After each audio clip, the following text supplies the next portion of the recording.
Hello friends. Did you know nearly 80% of those who watch my videos aren't subscribed? If you enjoy these stories, please hit that subscribe button and leave a like. It really helps. Thank you for being here. By the way, where are you watching from? Let me know in the comments. I've been driving trucks for 23 years now, and I thought I'd seen everything this job could throw at me. Ice storms in Montana that turned the highway into a skating rink, brake failures on mountain passes, even a tornado that touched down 2 miles ahead of me in Oklahoma, close enough that I could see debris swirling in the funnel. I've had close calls, sure, but I always made it through. I always had an explanation for what happened, some rational way to process it and move on. What happened on US 191 in Wyoming 3 months ago, I still don't have an explanation. And the worst part is I'm not sure I want one. My name is Caleb Rourke. I'm 47 years old, divorced, no kids. I haul refrigerated goods mostly, produce frozen foods, sometimes pharmaceuticals, across the western states. It's a solitary life, which suits me fine. I've got my CB radio for company when I want it, my audiobooks when I don't, and the road stretching out ahead of me like a promise that never quite gets kept. The run that changed everything was supposed to be routine.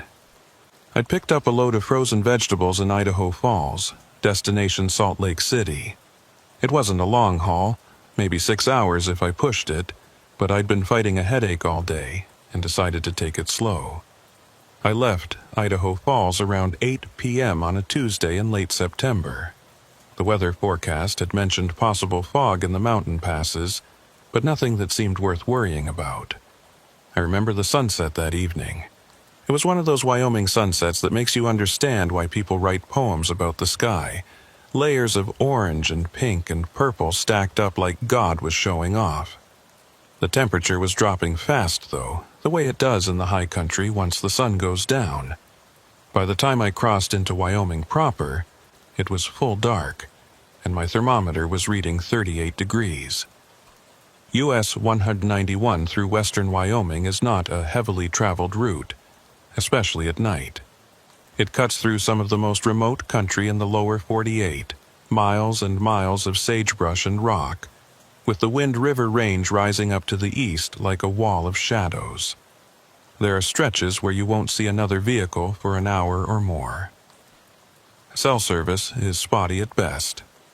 If you break down out there, you'd better hope your CB works, because otherwise you're in for a long, cold wait. I didn't mind the isolation.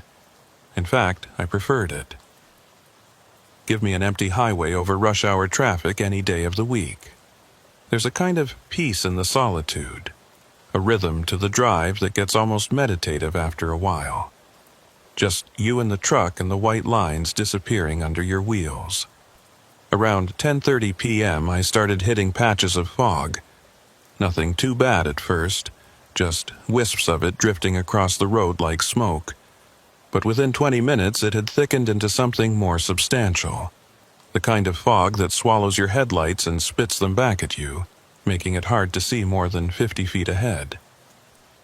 I slowed down to about 40 miles per hour, turned on my flashers, and kept my eyes locked on the center line. That's when the CB crackled to life. Static mostly, but underneath it I could hear someone talking, their voice faint and distorted. I reached over and adjusted the squelch, trying to clean up the signal. For a moment, it got clearer. A male voice, older, sounded like he was asking about road conditions ahead. I waited for someone to respond, but there was nothing. Just more static. Then the voice cut out entirely, and the channel went dead. I didn't think much of it. CB signals can be weird in the mountains, bouncing off rock faces, getting tangled up in the weather. I'd heard stranger things come through that radio over the years. I turned the volume down and focused on the road. The fog was getting worse.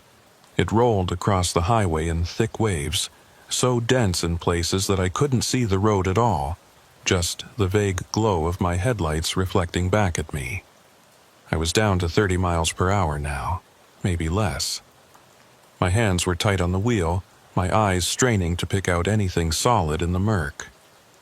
Every few seconds, a gust of wind would tear a hole in the fog, giving me a brief glimpse of the highway ahead before it closed up again like a curtain. It was during one of those brief clearings, around 2:30 in the morning, that I saw her.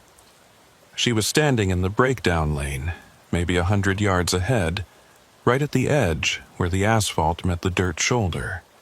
Just standing there, motionless, facing the road. I couldn't make out much detail through the fog, just her outline, a dark shape against the swirling gray.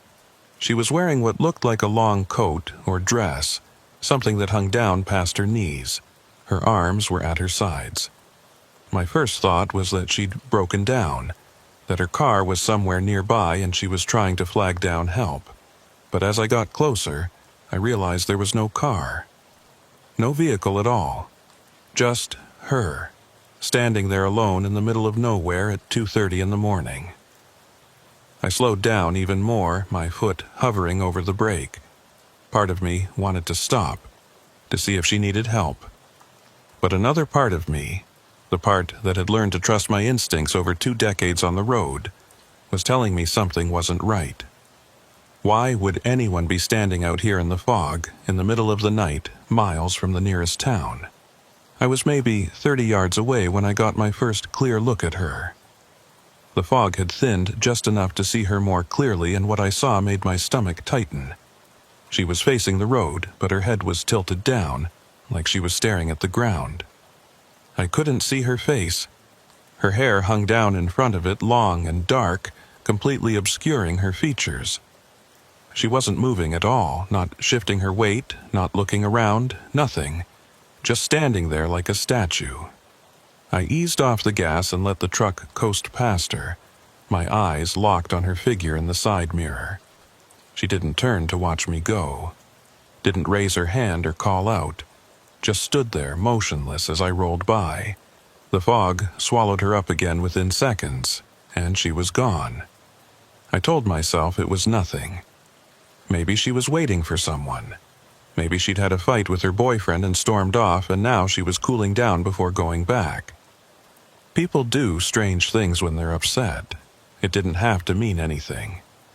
But I couldn't shake the image of her standing there, head down, hair covering her face, perfectly still in the swirling fog. Something about it felt wrong. Staged, almost, like she'd been placed there. I kept driving, my eyes flicking between the road ahead and the mirrors behind me. The fog was still thick, still playing tricks with the light. I turned the CB back up, thinking maybe I'd call it in, let someone know there was a woman standing alone on the highway. But before I could key the mic, I saw her again. She was ahead of me. Same spot, same position. Standing in the breakdown lane, head down, arms at her sides. I hit the brakes harder than I meant to, and the truck lurched forward, the trailer fishtailing slightly before the weight settled. I sat there, staring through the windshield, my heart pounding in my chest. It couldn't be the same woman. I'd just passed her maybe 2 minutes ago. There was no way she could have gotten ahead of me, not on foot, not in this fog. But it looked exactly like her. Same coat, same posture, same long dark hair. She was standing in the exact same position, like she hadn't moved at all. I reached for the CB mic, my hand shaking slightly. Breaker 19. This is Roar calling southbound on 191. Anyone out there reading me? Static, nothing but static. I tried again. Breaker 19, looking for a radio check. Anybody copy? Still nothing. I looked back at the woman. She was still there, motionless. The fog was swirling around her like it was alive, parting and closing, parting and closing. I wanted to stop. I wanted to get out and see what the hell was going on. But every instinct I had was screaming at me to keep moving, to get away from this stretch of road as fast as I could. I eased the truck forward, crawling past her at maybe 10 miles per hour. My eyes were glued to her as I went by, waiting for her to move, to do something. But she just stood there, head down, face hidden. I couldn't even tell if she was breathing. As soon as I was past her, I hit the gas, pushing the truck up to 50. Fog be damned. I didn't care if I couldn't see. I just wanted distance between me and whatever that was back there. I drove for another 10 minutes, my knuckles white on the wheel, before I started to calm down. The fog was beginning to thin out, and I could see the road more clearly now. The wind had picked up, tearing holes in the mist, and the stars were starting to peek through overhead. I took a deep breath and tried to think rationally. Maybe it wasn't the same woman. Maybe there were two of them and I'd just happened to come across both of them on the same stretch of road. It was possible. Unlikely, but possible. Or maybe I'd gotten turned around in the fog somehow, doubled back without realizing it. That happens sometimes in bad weather. Your sense of direction gets screwed up, but even as I tried to convince myself, I knew it didn't add up. I'd been watching the mile markers. I hadn't turned around. And the chances of two women standing in the exact same position, wearing the exact same clothes on the same deserted highway in the middle of the night, that was too much to swallow. I glanced down at the dash cam mounted on my windshield. I'd installed it about a year ago after a close call with an insurance scam, and I'd been running it ever since. If there was something out there, the camera would have caught it. I made a mental note to check the footage when I stopped. The highway stretched out ahead of me, empty and dark. The fog was mostly gone now, just a few lingering patches here and there. I could see the mountains rising up on either side, black shapes against the slightly less black sky. The road was straight for miles, cutting through the valley like a scar. I was starting to relax when I saw the lights. They were behind me, distant but gaining fast. Headlights, bright white, cutting through the darkness. I watched them in the mirror, trying to gauge their speed. They were moving fast, maybe 70 or 80 miles per hour. Too fast for these conditions. I kept my speed steady and moved over to let them pass. But as they got closer, I realized something was off. The lights were too high, too bright. They looked like high beams, but there was something else, something wrong about the way they were moving. They were swaying slightly side to side, like the vehicle was drifting across the lanes. I tensed, my hands tightening on the wheel. Drunk driver, maybe. Or someone falling asleep at the wheel. Either way, I wanted them past me as quickly as possible. I eased over to the right, giving them plenty of room. The lights got closer, and then suddenly they swerved hard to the right, cutting across both lanes and disappearing off the side of the road. I watched in the mirror, waiting for the sound of a crash, the flash of brake lights, something. But there was nothing. The lights just vanished, like they'd been switched off. I slowed down, peering into the darkness behind me. There was no sign of the vehicle. No headlights, no taillights, nothing. Just empty road. I pulled over onto the shoulder and put the truck in park. My hands were shaking again. I sat there for a moment, just breathing, trying to make sense of what I'd just seen. A vehicle had been behind me. I'd seen the lights. They were real. But where did it go? I grabbed my flashlight from the door pocket and climbed out of the cab. The air was cold, biting through my jacket, and the wind was howling across the open valley. I walked to the back of the trailer, shining my light down the road behind me. Nothing. No skid marks, no broken glass, no sign that anyone had gone off the road. I walked back to the cab and climbed in, pulling the door shut behind me. I sat there in the darkness, listening to the wind rattle the windows, and tried to think. The woman on the side of the road, the disappearing headlights, the dead CB. None of it made sense. None of it added up. I thought about turning around, about heading back to Idaho Falls and scrapping the run. I could call dispatch in the morning, tell them I'd had mechanical trouble, take the hit on my record. But that felt like giving up. and I've never been the type to give up. I put the truck in gear and pulled back onto the highway. The road was clear now, the fog completely gone. I could see for miles ahead, the highway stretching out like a ribbon under the stars. I pushed the truck up to 60 and tried to focus on the road. I'd been driving for maybe 20 minutes when I saw her again. This time, she was standing in the middle of the road, right in the center of the southbound lane, facing me. Her head was still down, her hair still covering her face, but now she was closer, close enough that I could see details I hadn't noticed before. Her coat was old, threadbare. Her hands were pale, almost white in the glow of my headlights. I slammed on the brakes, the truck shuddering as the ABS kicked in. I was maybe 50 feet away when I came to a full stop. I sat there, staring at her through the windshield, my heart hammering in my chest. She didn't move, didn't flinch, just stood there, perfectly still, as if she'd been waiting for me. I reached for the CB mic again, my hand trembling. "Breaker 19, I need help. There's someone on the road. I need police or highway patrol or someone. I'm on 191 southbound, mile marker." I glanced at the dashboard, trying to remember the last marker I'd passed. "Mile marker 83, please, if anyone can hear me, I need help."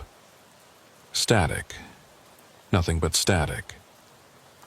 I looked back at the woman. She was still there, still motionless. The wind was whipping her coat around her legs, but she didn't seem to notice, didn't react. I honked the horn, 3 long blasts, hoping it would snap her out of whatever trance she was in. But she didn't move. I sat there for what felt like hours but was probably only a minute or two. I didn't know what to do. I couldn't just sit here all night. But I couldn't drive forward either, not with her standing right in front of me. Finally, I put the truck in reverse and started backing up. I kept my eyes on her through the windshield, watching for any movement, any sign that she was going to do something. But she just stood there, growing smaller and smaller as I backed away. When I'd put about 100 yards between us, I stopped. I sat there, engine idling, trying to decide what to do next. And that's when she started walking. She moved slowly, deliberately, her head still down. She wasn't walking toward me. She was walking off the road, toward the shoulder, toward the darkness beyond. I watched her go, my breath caught in my throat. She reached the edge of the asphalt and kept walking, stepping off into the dirt and sagebrush. And then, just like that, she was gone, swallowed up by the darkness.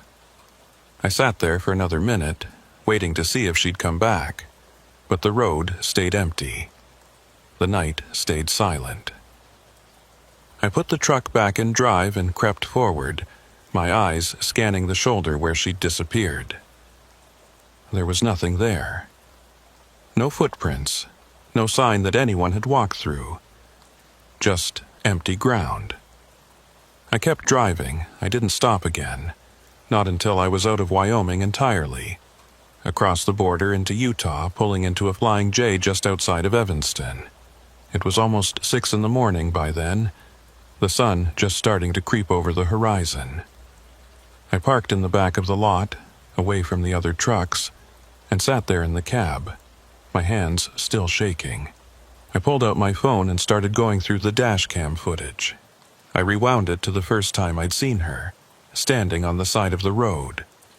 I watched the video carefully, frame by frame, and that's when I saw it.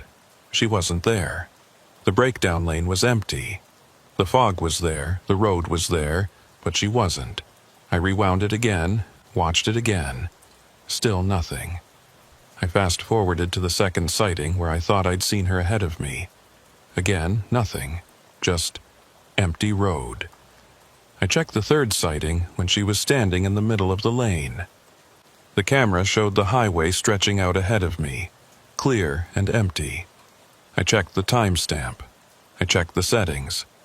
The camera was working fine. It was recording everything else, the fog, the road, The mile markers.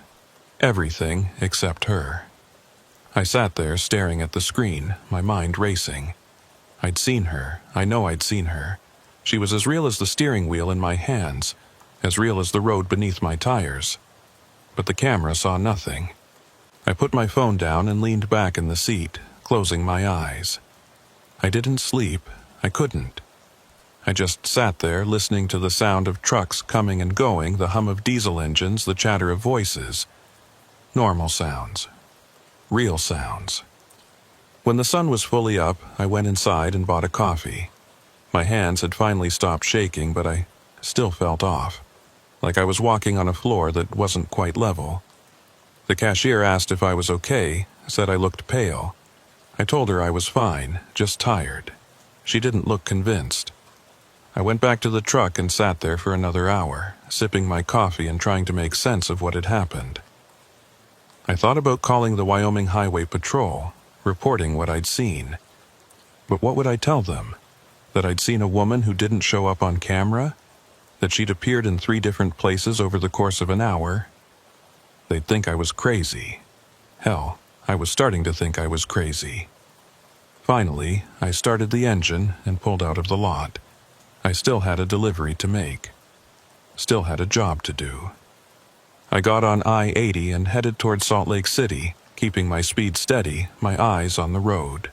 The morning was clear and bright. The sky a perfect blue. Everything looked normal. Everything felt normal. But I couldn't stop thinking about her. About the way she'd stood there, motionless, head down, hair covering her face. About the way she'd vanished into the darkness. About the way the camera hadn't seen her at all. I made my delivery on time, dropped the load, signed the paperwork. The warehouse guys chatted with me about the weather, about football, about nothing in particular. I smiled and nodded and played along, but my mind was somewhere else, somewhere dark and foggy, on a lonely stretch of highway in Wyoming. I didn't tell anyone what I'd seen. Not my dispatcher, not the other drivers I talked to on the CB. I kept it to myself, locked it away like a secret I wasn't ready to share. But I started noticing things, small things, details I'd missed before. Like the way the fog had moved around her, parting and closing like it was alive. The way her coat had fluttered in the wind, but her hair had stayed perfectly still. The way she'd never once looked up, never once showed her face. And I started wondering what I would have seen if she had looked up. Wondering what was hidden beneath that curtain of dark hair. Wondering if maybe, just maybe, I was better off not knowing. 3 days passed before I took another run through Wyoming. I could have avoided it.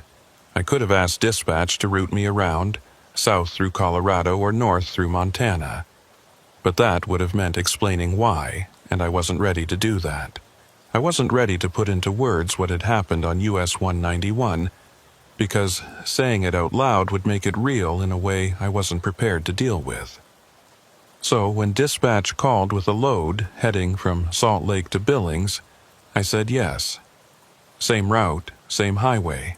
I told myself I was being rational, that I was confronting an irrational fear, that whatever I'd seen that night had been nothing more than exhaustion and bad weather, and my mind playing tricks on me.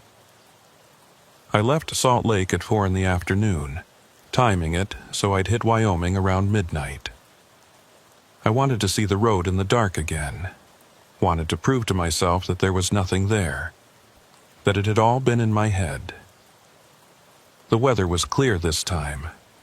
No fog, no wind, just a cold, still night, with stars scattered across the sky like broken glass. The temperature was down in the low 30s, cold enough that I could see my breath when I stopped for fuel in Rock Springs. I bought coffee and a sandwich and got back on the road, my hands steady on the wheel. I reached US 191 just after 11 p.m. The highway looked different in the clear weather, less threatening somehow. I could see the landscape now, the rolling hills and distant mountains, the scrub brush lining the shoulders. It looked ordinary, just another stretch of empty road. I turned on the CB and scanned through the channels, listening to the scattered chatter. Truckers talking about weather, about loads, about the best places to grab a meal. Normal conversations. Comforting, in a way. I keyed the mic and joined in, talking to a driver hauling auto parts to Casper, another running produce to Bozeman. We talked about nothing important, just killing time, keeping each other company on the long, dark roads. I was feeling better, more relaxed. Whatever I'd seen 3 nights ago felt distant now, like something that had happened to someone else. I'd been tired, that was all. The fog had been thick, my visibility poor. I'd seen shadows and turned them into something they weren't. It happened, nothing to be ashamed of. I was thinking about stopping for the night, maybe pulling into Pinedale and grabbing a few hours of sleep, when I passed mile marker 83. I didn't realize the significance at first. I just noticed the marker in my peripheral vision, the white numbers reflecting in my headlights. 83. And then it clicked. That was where I'd been when I'd seen her standing in the middle of the road. When I'd slammed on the brakes and sat there, staring at her through the windshield while she stood motionless in front of me. I felt my chest tighten. I forced myself to keep breathing, to keep my speed steady. There was nothing there. The road was empty. I could see for miles ahead, clear and unobstructed. Nothing but asphalt and painted lines. I was just past the marker when I saw the glow. It was faint at first, barely visible, just a soft light off to the right side of the road. I thought maybe it was a reflector or a piece of trash catching my headlights. But as I got closer, I realized it was coming from beyond the shoulder, out in the darkness where there shouldn't be any light at all. I slowed down, my eyes fixed on the glow. It was steady, not flickering, and it had a strange quality to it. Not quite white, not quite blue, something in between. Cold, that's the word that came to mind. The light looked cold. I pulled over onto the shoulder and stopped, leaving the engine running. I sat there for a moment, debating whether to get out. Part of me wanted to just drive away, to put this stretch of road behind me and never come back. But I needed to know. I needed to understand what was happening. I grabbed my flashlight and climbed out of the cab. The air was bitter cold, colder than it should have been. My breath came out in thick clouds and I could feel the chill seeping through my jacket. I turned on the flashlight and pointed it toward the glow. It was maybe 50 yards off the road, out in the sagebrush. The light was brighter now that I was outside, pulsing slightly like a heartbeat. I started walking toward it, my boots crunching on the gravel. The wind had picked up, cutting through my clothes, but I barely noticed. All my attention was focused on that light. As I got closer, I could see that it was coming from the ground, or rather from something on the ground. I couldn't make out what it was, just a vague shape surrounded by that cold, pulsing glow. I was maybe 20 yards away when I stopped. The shape looked like a person. Someone lying on the ground, curled up on their side, and the light was coming from them. I stood there, frozen, my flashlight beam trembling in my hand. Every instinct I had was screaming at me to turn around, to get back in the truck and leave. But I couldn't move. I couldn't look away. The figure on the ground wasn't moving. The glow was steady now, no longer pulsing, just a constant, cold light that seemed to push back the darkness around it. I took a step closer, then another. My heart was pounding so hard I could hear it in my ears. I was maybe 10 yards away when the light went out. It didn't fade, it just stopped, like someone had flipped a switch. 1 second it was there, bright and cold and impossible to ignore. The next second it was gone, and I was standing in complete darkness, my flashlight the only source of light. I swung the beam toward where the figure had been. There was nothing there, just empty ground, dry grass and rocks, and scrub brush. No body, No sign that anyone had been there at all. I turned in a slow circle, shining my light across the landscape. Nothing. The highway behind me was empty. The darkness ahead was absolute. I was completely alone. I walked back to the truck, moving fast, my breath coming in short gasps. I climbed into the cab and locked the doors, my hands shaking as I reached for the CB. I needed to talk to someone, needed to hear another human voice. I keyed the mic and tried to sound calm. Breaker 19, this is Rourke on 191 northbound. Anyone out there? Static. I tried again. Looking for a radio check. Anybody listening? More static, and then, faint and distorted, a voice.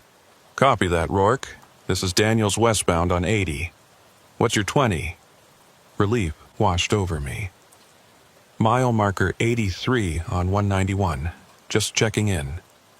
There was a pause, and then Daniels came back. Everything okay up there? You sound a little rattled. I hesitated. What was I supposed to say? That I'd seen a glowing body in the sagebrush? That I'd watched it disappear into nothing? Yeah, I'm fine. Just tired. Long night. Roger that. Stay safe out there. You too. I put the mic down and sat there, staring out at the empty road. The glow was gone. The figure was gone. But the feeling wasn't. That sense that something was wrong, that I'd stumbled onto something I wasn't meant to see. I put the truck in gear and pulled back onto the highway. I didn't look back. I kept my eyes forward, my speed steady, and tried not to think about what I'd just seen. But my mind kept circling back to it, turning it over and over, looking for an explanation that made sense. I drove for another hour before I saw the sign. It was one of those historical markers, the kind that dot highways across the country, telling you about battles or settlements or famous people who once lived nearby. I almost didn't stop, but something made me pull over, made me climb out and walk over to read it. The marker was old, the paint faded and chipped. It told the story of a stagecoach accident that had happened in 1892, right around this area. 7 people had died, including a young woman whose body was never recovered.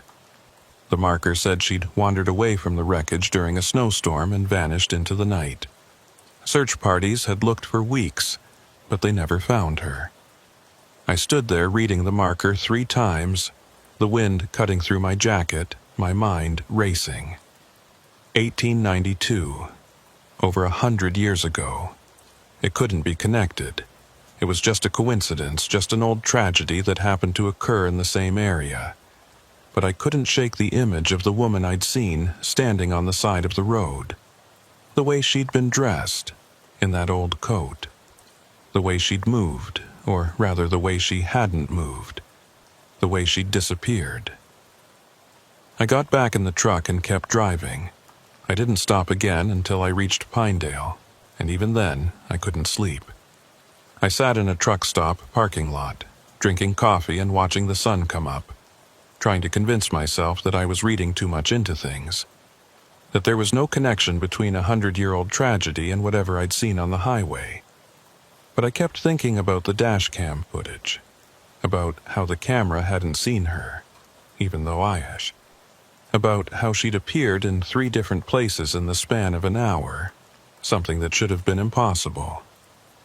When I got home 2 days later, I did something I'd been avoiding. I started researching. I looked up every accident, every disappearance, every strange occurrence that had happened on US 191 over the past 100 years. And what I found made my blood run cold. There were dozens of reports. People seeing figures on the side of the road who vanished when approached. Lights in the darkness that couldn't be explained. Vehicles that appeared and disappeared without warning. Some of the reports went back decades. Others were recent, posted on forums and social media by drivers who'd had experiences they couldn't explain. One report from 2015 caught my attention. A truck driver named Morrison claimed he'd seen a woman standing on the shoulder of US 191 near mile marker 83. He'd stopped to help her, but when he got out of his truck, she was gone. He checked his dash cam, but the camera showed nothing. Just empty road, another report from 2018. A couple driving through Wyoming at night said they'd seen headlights behind them that had been following for miles. When they finally pulled over to let the vehicle pass, it had vanished. Just gone, like it had never been there. I read report after report, each one describing something similar to what I'd experienced. And the more I read, the more I realized that whatever was happening on that stretch of highway, I wasn't the first person to encounter it. And I probably wouldn't be the last. I tried to tell myself it didn't matter, that I could avoid that road, that I could take different routes, that I never had to go back to Wyoming again.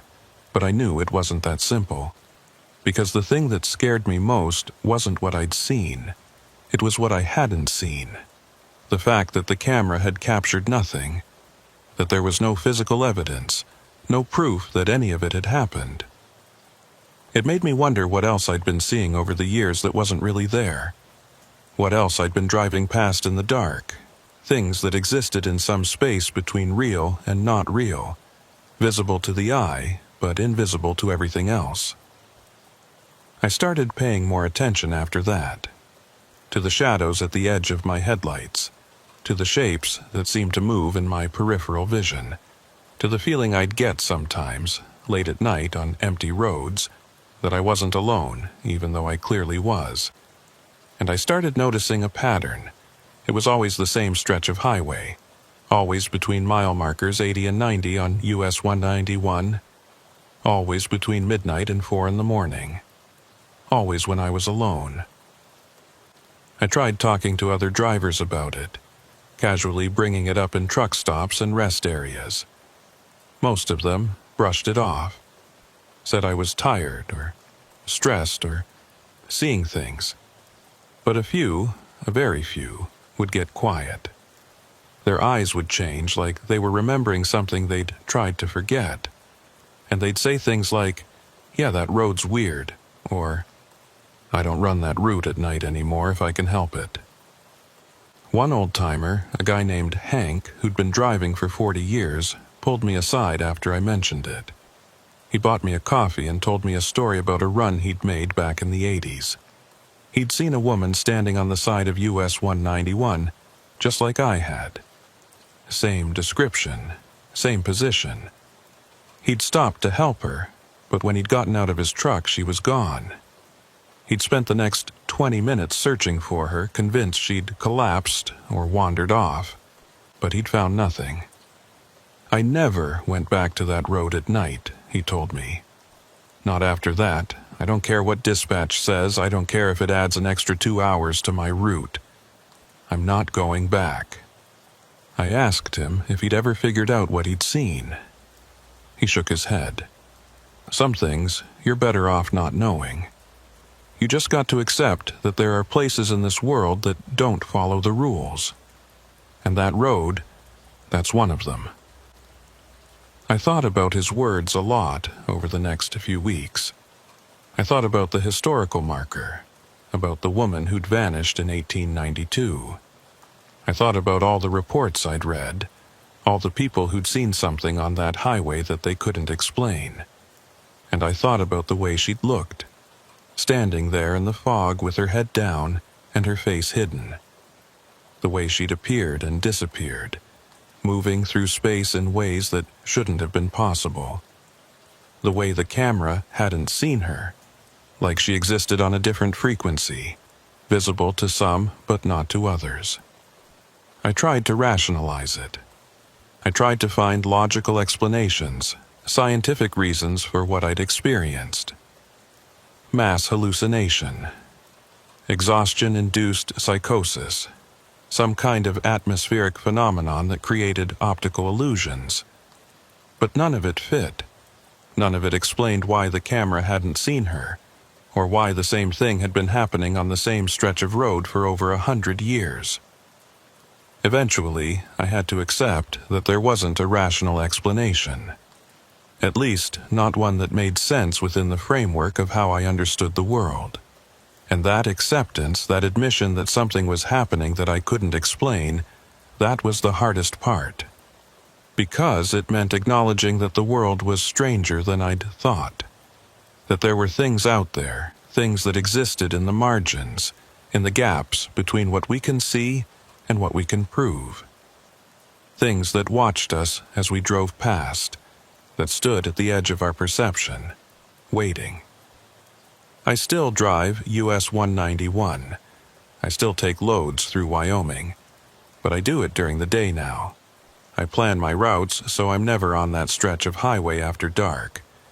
And when I pass mile marker 83, I keep my eyes on the road. I don't look at the shoulder. I don't check my mirrors. I just keep driving, hands tight on the wheel, until I'm clear of that area. Because whatever's out there, whatever I saw on those 2 nights, it's still there, still waiting, still standing in the darkness, head down, face hidden, watching the highway with eyes I'm glad I never saw. I thought that would be the end of it. I really did. I'd changed my routes, adjusted my schedule, done everything I could to avoid that stretch of highway after dark. For 6 weeks, it worked. 6 weeks of normal runs, normal roads, normal nights. I started to relax. I started to convince myself that maybe I'd overreacted, that maybe Hank had been wrong and I could just drive during the day and everything would be fine. Then I got the call. It was dispatch, and they had a problem.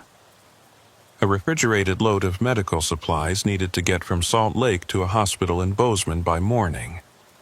The regular driver had called in sick, and I was the closest available truck with the right equipment. It was good money, urgent freight, and dispatch was asking me specifically. I almost said no. I started to explain that I couldn't do it, that I'd take any other run, but not that one. But then I'd have to explain why, and I wasn't ready to do that. Wasn't ready to tell my dispatcher that I was afraid of a stretch of highway because I'd seen things I couldn't explain. So I said yes. I left Salt Lake just after 8 p.m., the trailer loaded with time-sensitive cargo. I pushed the truck as hard as I could through the early evening, trying to make up time, telling myself that if I could just get through Wyoming before midnight, I'd be okay. I could make it through during the golden hours, the time before the dead of night set in, before whatever was out there started to wake up. But traffic was heavy heading north, and I hit construction outside of Rock Springs that ate up nearly an hour. By the time I turned onto US 191, it was already 11:30. I was going to hit mile marker 83 right around midnight. The night was clear again, no fog this time, but there was something in the air that felt different. A tension, like the atmosphere itself, was holding its breath. The temperature was dropping fast, down into the 20s, and my thermometer showed ice warnings on the overhead display. I turned the CB up loud, looking for company, for voices to fill the cab and keep my mind occupied. But the channels were mostly quiet, just occasional bursts of static and the distant chatter of drivers too far away to make out clearly. I passed mile marker 80 at 11:47 p.m. My hands were sweating despite the cold. I kept my eyes locked on the road, refusing to look at the shoulders, refusing to let my mind wander to what might be standing there in the darkness, just beyond my headlights. Mile marker 81. 82. My heart was pounding now, my breath coming faster. Almost there, almost past it, just a few more minutes. And then I saw the truck. It was ahead of me, maybe a quarter mile, its running lights visible against the darkness. An 18-wheeler looked like a dry van moving at a good clip. I felt a wave of relief wash over me. I wasn't alone. There was another driver out here, another person sharing this stretch of road with me. I sped up slightly, closing the distance between us. I wanted to be close to another vehicle, wanted the comfort of knowing someone else was nearby. The truck maintained its speed, steady and constant, its lights cutting through the darkness. I was maybe 100 yards behind when I noticed something odd. The truck wasn't leaving any tire spray. The road was damp from earlier rain, and my tires were kicking up a fine mist of water. But the truck ahead of me, there was nothing. Like it was floating just above the pavement instead of actually touching it. I slowed down, my skin prickling. The truck ahead maintained its speed, and I watched as the distance between us grew. I could see it clearly now in my headlights, see the details of the trailer, the mud flaps, the license plate. The license plate, I couldn't make out the numbers, but I could see the design. It was wrong. The colors were off, the format different from any plate I'd seen before. I'd been driving for over 2 decades, hauled loads through every state in the continental U.S., and I'd never seen a plate like that. I reached for my CB mic. Breaker 19, this is Rourke southbound on 191. They're a truck ahead of me. Anybody know who's running this route tonight? Static. I tried again. Looking for the driver in the dry van ahead of me on 191. You got your ears on? Nothing. The truck ahead was pulling away now, its lights getting dimmer. I pressed the accelerator trying to keep up, but it was like the truck was accelerating without me hearing the engine. Within 30 seconds it had disappeared around a curve, its taillights vanishing into the darkness. I came around the same curve maybe 10 seconds later, my headlights sweeping across the empty highway. The truck was gone. Just gone. The road stretched out straight and flat for miles ahead, and there was no sign of any vehicle. I hit the brakes, my truck shuddering as it slowed. I pulled over onto the shoulder and stopped, my hands gripping the wheel so tight my knuckles had gone white. I sat there, breathing hard, staring at the empty road ahead.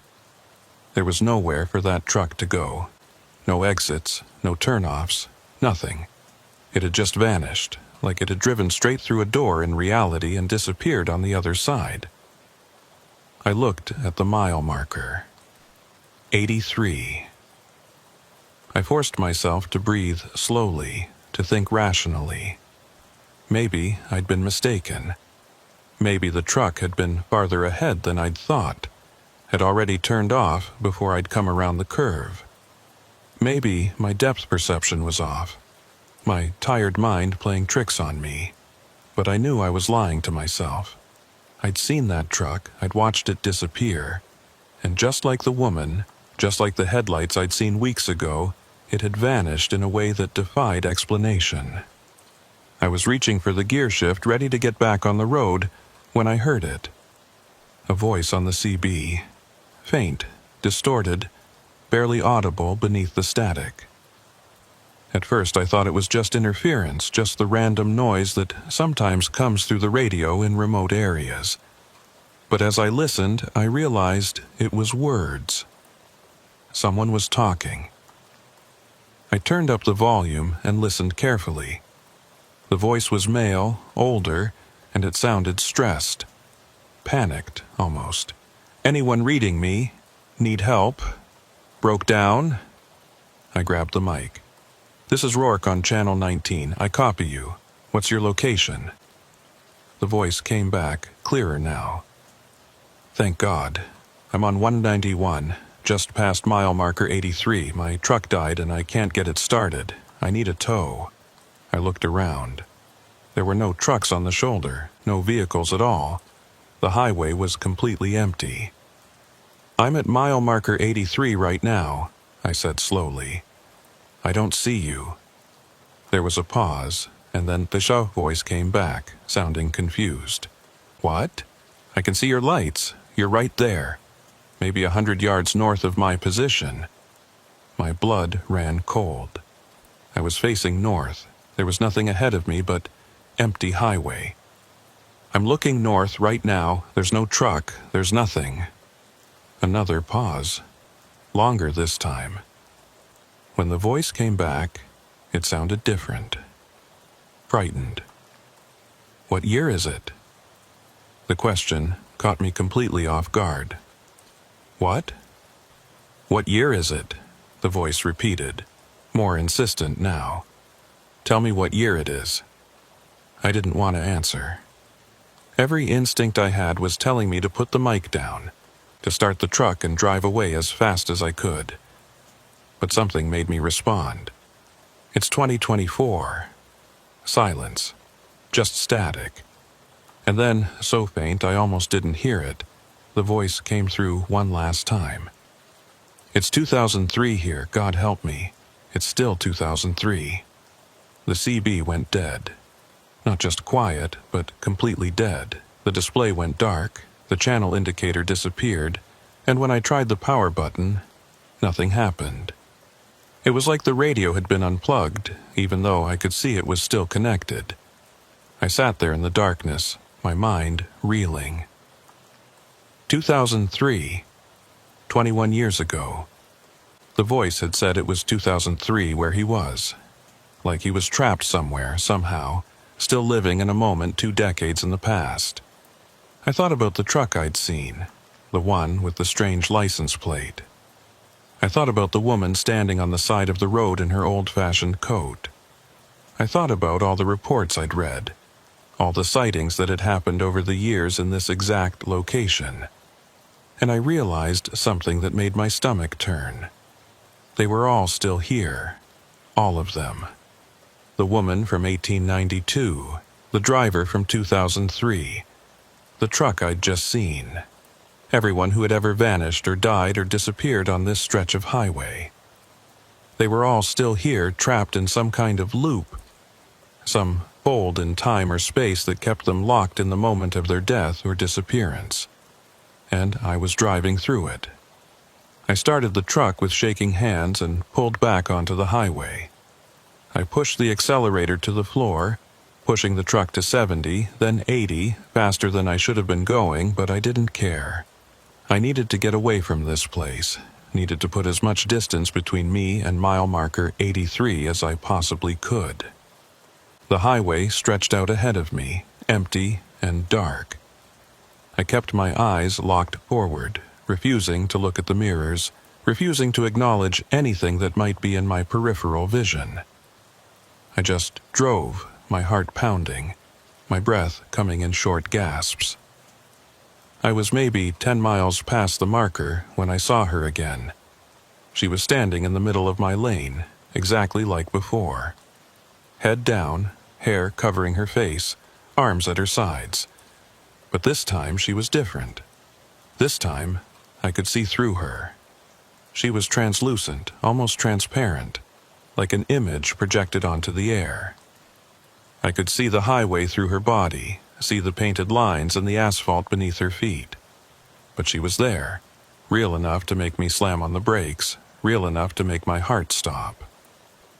I was maybe 20 feet away when I stopped.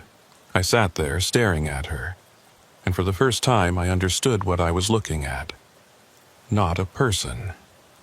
Not anymore. Whatever she had been, whatever had happened to her on this road all those years ago, what was left was just an echo, a recording playing over and over, trapped in an endless loop. And she wasn't alone. As I sat there, other figures began to appear, faint and ghostly, barely visible. But there, a man standing on the shoulder, his arm raised like he was trying to flag someone down. A car, old and boxy, its headlights dim and flickering, driving slowly along the opposite lane.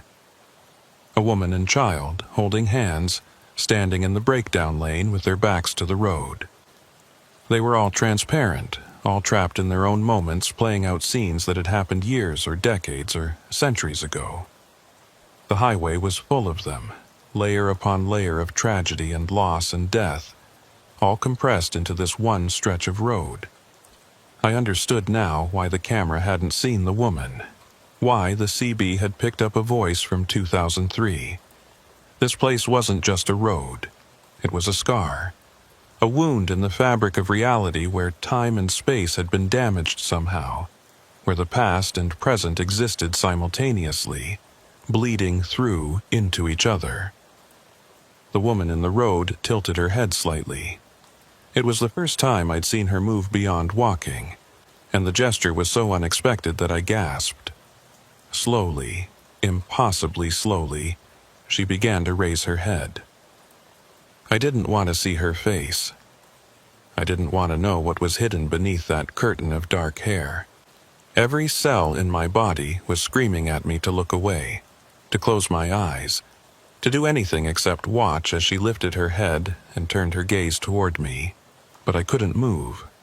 I sat there, frozen, as she raised her head inch by inch. I could see her chin now, pale and too smooth. Then her mouth, slightly open. Then her nose. I hit the gas before she could raise her head any further. The truck lurched forward and I drove straight through where she was standing. I felt nothing. No impact. No resistance. She simply vanished as I passed through her, dissipating like smoke. I didn't slow down. I kept driving, my foot pressed to the floor until I was across the Wyoming border and into Montana. Only then did I pull over. Only then did I let myself breathe. My hands were shaking so badly I could barely hold my phone. I pulled up the footage from the dash cam, rewound it to the moment when I'd seen her standing in the road. I watched it 3 times, and each time the result was the same. The camera showed nothing, just empty highway. Just me hitting the brakes for no apparent reason, sitting there for a moment, then driving forward again. No woman, no other figures, nothing. I made my delivery in Bozeman, dropped the load, signed the paperwork. I told dispatch I needed a few days off, personal time. They didn't ask questions. Maybe they could hear something in my voice, maybe they just didn't care. I drove home, back to my apartment in Idaho Falls, and I sat there for 3 days trying to process what had happened. Trying to make sense of it, trying to convince myself that I hadn't seen what I knew I'd seen. On the 4th day, I went back to my research. I looked up everything I could find about mile marker 83 on US 191. And I found something I'd missed before. In 1892, the year the stagecoach had crashed, that exact location had been an important waypoint. A place where travelers would rest, where the road split between 2 different routes. Hundreds, maybe thousands of people had passed through that spot over the years, and a significant number of them had never made it to their destination. Disappearances, accidents, unexplained deaths. The numbers were higher than they should have been, higher than random chance could account for. That spot, that specific location, had been claiming lives for over 130 years. I thought about what the voice on the CB had said. It's still 2003. Still, like time had stopped for him, like he was trapped in that moment, unable to move forward or back. Was that what happened to everyone who disappeared on that road? Were they all still there, caught in some kind of temporal loop, reliving their final moments over and over? And if so, how many of them were there? How many ghosts? How many echoes? How many trapped souls were walking that stretch of highway? Invisible to cameras, but visible to those of us who happened to be in the right place at the right time? I started having dreams after that. Always the same dream. I'm driving on US 191, approaching mile marker 83, and every time, she's there, standing in the middle of the road. But in the dream, I can't stop. The brakes don't work, and I drive straight toward her, getting closer and closer until I can see her face. And her face is my face. I wake up before impact, always. My heart pounding, my sheets soaked with sweat, and I lie there in the dark, wondering if the dream is a warning. Wondering if one day I'll be driving that road and I won't be able to stop. If I'll become just another echo, another ghost, trapped in that endless loop. I haven't been back to US 191 at night. I won't. I don't care what dispatch offers me, how much they pay, how urgent the load is, I'm not going back. Because I've seen what's waiting there. Seen the faces of the lost and the disappeared. And I know that if I go back, if I tempt fate one more time, I might not make it out. There are some roads you don't come back from. Some places where the line between the living and the dead is so thin, it might as well not exist at all. US 191, mile marker 83, that's one of those places. And the woman with her head down and her face hidden, she's still there, still standing in the darkness, waiting, watching the highway with eyes I pray I'll never see. Because I have a feeling that if I ever do see her face, if she ever fully raises her head and looks at me, that'll be it. That'll be the moment I cross over from observer to participant, from driver to ghost. So I stay away. I take the long routes, the detours, the roads that add hours to my trips. And when other drivers ask me why, I just tell them I prefer the scenery. Because the truth, the real truth, is something I can barely admit to myself. That there are things out there in the dark that we're not meant to understand. Things that exist in the spaces between moments, in the gaps between what is and what was. Things that wait in the same spot for decades or centuries, patient and eternal, watching us drive past with hunger or longing or something else I don't have words for. And the most terrifying part, I think she knows my face now. I think she's seen me, recognized me, marked me somehow. Because sometimes, late at night when I'm driving other roads in other states, I'll catch a glimpse of something in my mirrors. A figure standing on the shoulder. A shape in the darkness that shouldn't be there. And for just a moment, just a split second before it vanishes, I could swear it's her. Following me, waiting for me to make a mistake, to let my guard down, to drive through Wyoming at night just one more time. I won't, I can't, because I know what's waiting there. I held out for 2 months. 2 months of taking alternate routes, of turning down high-paying loads, of watching my bank account dwindle while I stuck to my daytime runs, and avoided Wyoming altogether. My dispatcher started asking questions. Other drivers started noticing. Word gets around in this business, and when a veteran hauler suddenly starts refusing profitable routes for no apparent reason, people talk.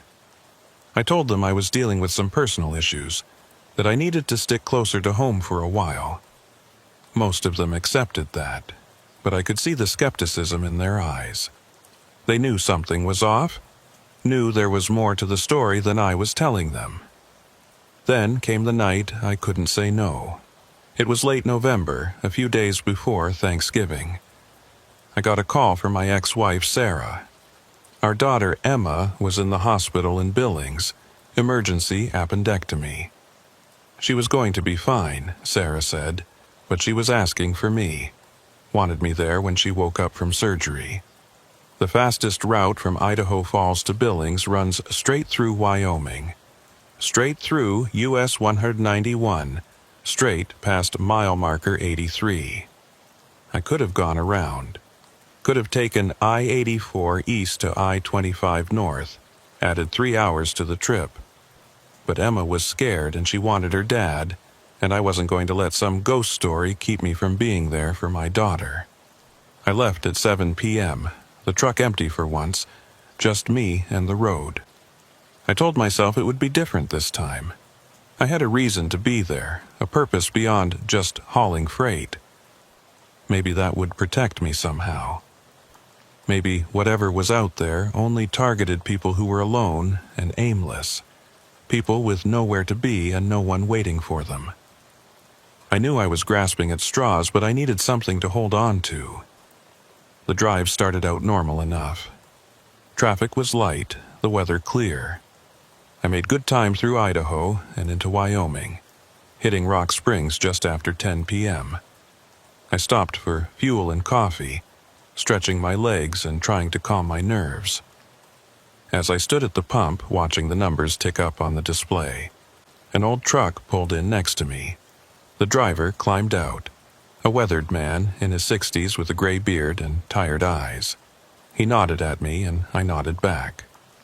"Long night ahead?" he asked. "Heading to Billings," I said. "Family emergency." He studied me for a moment, his expression unreadable. "You'll be taking 191 north then." It wasn't a question. I nodded. "Be careful on that stretch," he said quietly. "Between mile markers 80 and 90, especially after midnight." My skin prickled. "Why do you say that?" He looked away, his gaze distant. "I've been driving these roads for 40 years. Seen things I can't explain. That stretch of highway, there's something wrong with it. Has been for as long as I can remember." He looked back at me, his eyes sharp. "You feel it when you drive through there. Like you're being watched, like you're passing through somewhere you're not supposed to be." "You ever see anything specific?" I asked, keeping my voice casual. He was quiet for a moment, then nodded slowly. "Once. Maybe 20 years ago. Woman standing on the side of the road in the middle of the night. I stopped to help her, but when I got out of my truck, she was gone. Just vanished. I thought maybe I'd been seeing things, but..." He trailed off, shaking his head. "I know what I saw." "What do you think it was?" I asked. He shrugged. "Don't know. Don't want to know. And just avoid that road at night now. Take the long way around. Figure an extra hour of driving is worth the peace of mind." He finished fueling up and climbed back into his truck. Before he drove away, he rolled down his window and looked at me one last time. "Whatever you do, don't stop between those markers, not for anything. You see someone on the side of the road, someone flagging you down, you keep driving. You hear me?" I nodded, my throat tight. "I hear you." He drove off, and I stood there in the fluorescent glow of the gas station lights, wondering if I should take his advice.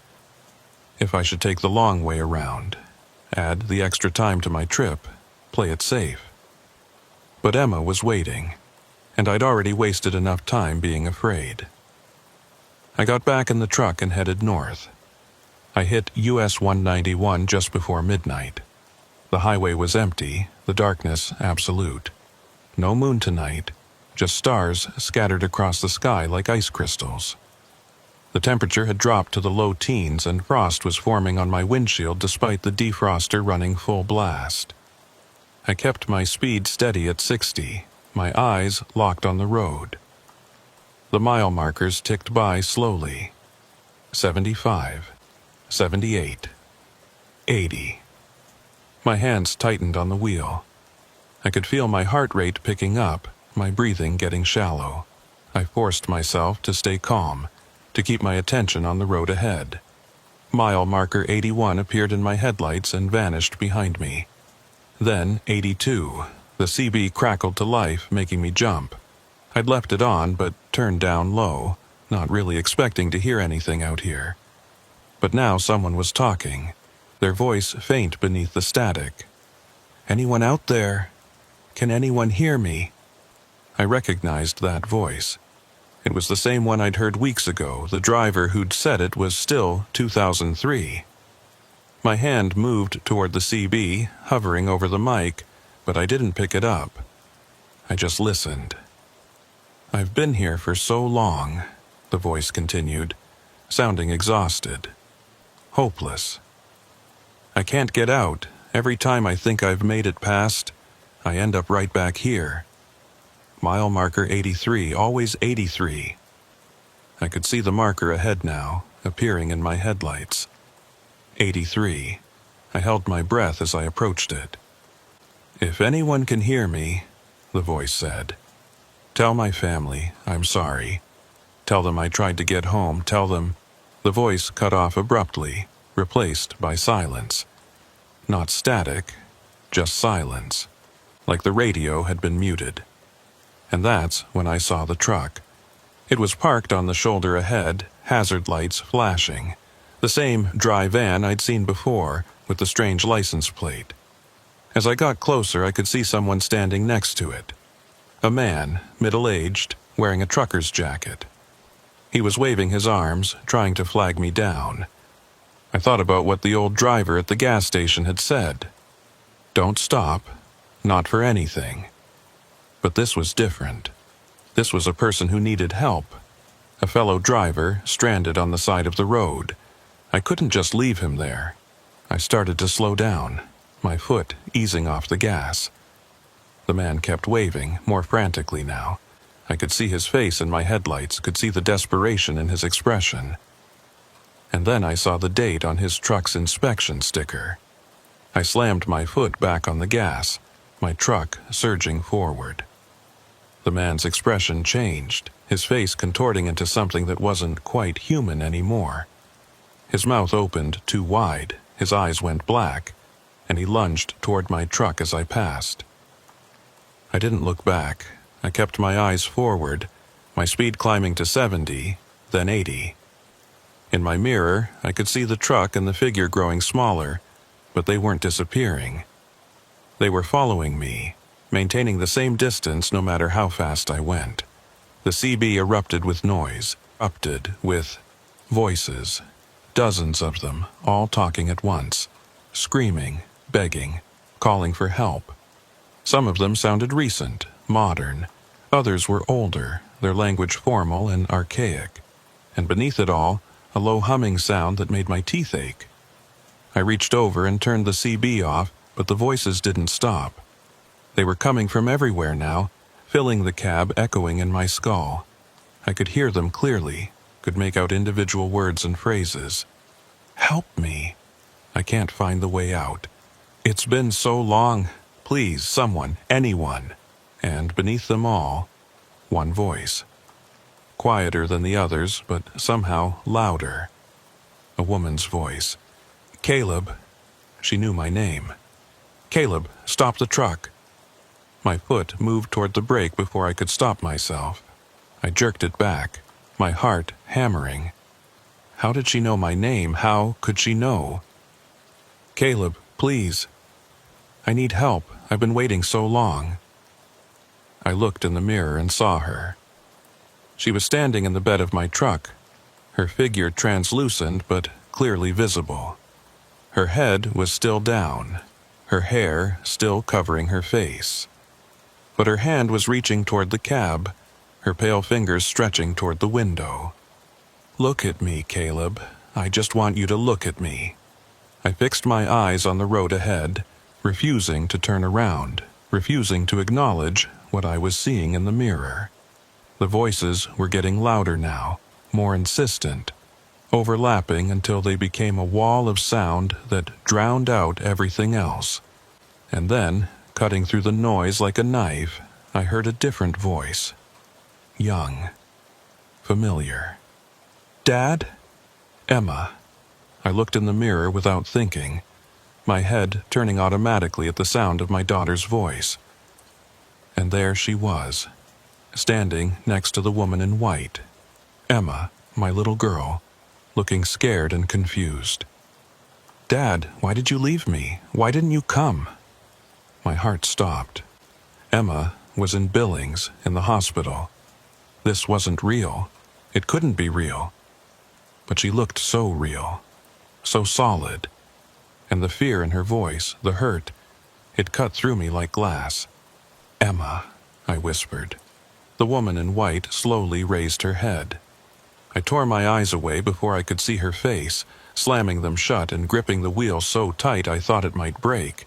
The truck swerved, and I felt the tires hit the shoulder before I pulled it back onto the road.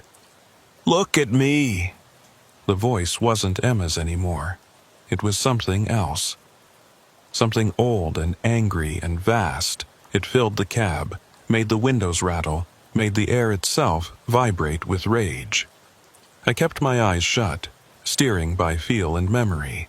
I could sense things moving around me, could feel the temperature in the cab dropping to freezing. My breath came out in clouds, and frost was forming on the inside of the windshield. You can't escape us, the voice hissed. "We're part of this road now, forever, and you're about to join us." I felt something cold touch the back of my neck. Fingers, icy and wrong, trailing across my skin. I wanted to scream, wanted to open my eyes and see what was happening, but I knew that's what it wanted. That's what they all wanted. For me to look, for me to see. So I kept my eyes shut and I prayed. I'm not a religious man, hadn't been to church since I was a kid, but I prayed anyway. Prayed to God, to the universe, to anyone or anything that might be listening. Prayed for protection, for strength, for the chance to see my daughter again. And then I heard it. A different voice cutting through the chaos. The old trucker from the gas station. "Open your eyes, son. You're past it." I opened my eyes. The voices were gone. The cold was gone. My mirrors showed an empty truck bed, just cargo straps and shadows. The road ahead was clear, and in the distance I could see lights. A town, Pinedale. I looked at the mile marker as it appeared in my headlights. 92. I'd made it through. I pulled into the first parking lot I saw and stopped, my whole body shaking. I sat there for a long time, just breathing, just being grateful to be alive and sane and on the right side of reality. Finally, I pulled out my phone and called Sarah. She answered on the second ring. "Where are you?" she asked. "Emma's asking for you." "I'm in Pinedale," I said, my voice hoarse. "I'll be there in 2 hours." "Is everything okay? You sound—" "I'm fine," I lied. "Just tired. I'll see you soon." I hung up and sat there in the parking lot, watching normal people live their normal lives. Going into the convenience store, filling up their tanks, completely unaware of what existed just a few miles down the road. I made it to Billings by 3 a.m. Emma was awake. Groggy from the medication but smiling when she saw me. I held her hand and told her I loved her, and I didn't let go until the nurses made me leave so she could rest. That was 3 weeks ago. Emma's home now, recovered and back to her normal teenage life. I've been staying with Sarah, helping out, taking time off from driving. Dispatch keeps calling with loads, but I keep saying no. Because I can't drive anymore. Not at night, not alone. Every time I get behind the wheel after dark, I see her in my mirrors, standing in the distance, watching, waiting. The woman in white, still on that road, still trapped, still angry. And the worst part? I know she's not done with me. I know that one day, maybe soon, maybe years from now, I'll find myself on that road again. Maybe I'll have no choice. Maybe I'll forget to be careful. Maybe I'll just make a wrong turn in the dark. And when that happens, when I see mile marker 83 appear in my headlights, I know she'll be there. Standing in the road, head down, waiting for me to stop. Waiting for me to look. Because she knows my name now. She knows my face. And once they know you, once they've marked you, they never really let you go. So I'm writing this down. Putting it out there for anyone who might drive that road. Anyone who might see something they can't explain. If you're ever on US 191 in Wyoming, between mile markers 80 and 90, especially after midnight, just keep driving. Don't stop, don't look, don't acknowledge anything you see or hear, because that stretch of highway isn't just a road anymore. It's a trap, a prison, a place where time and space have broken down, where the past and present exist together in a nightmare loop that never ends. And if you're not careful, if you let your guard down for even a second, you'll become part of it. Just another voice on the CB calling out for help that will never come. Just another figure standing on the shoulder, waiting for someone to stop. Just another ghost, trapped forever on the road. I see her sometimes in my dreams. standing there in the darkness, head down, patient and eternal. And every time she's a little closer to raising her head, a little closer to showing me what's hidden beneath that curtain of dark hair. I wake up before she can, but I know it's only a matter of time. One night, I won't wake up fast enough. One night, I'll see her face. And when that happens, when I finally see what's been watching me all this time, I have a feeling I won't wake up at all. I'll just be there, on that road, at that mile marker, forever. So if you're reading this, if you're a driver or just someone passing through Wyoming, remember what I've told you. That stretch of highway claims people. It has for over a century, and it's not going to stop. Don't let it claim you too.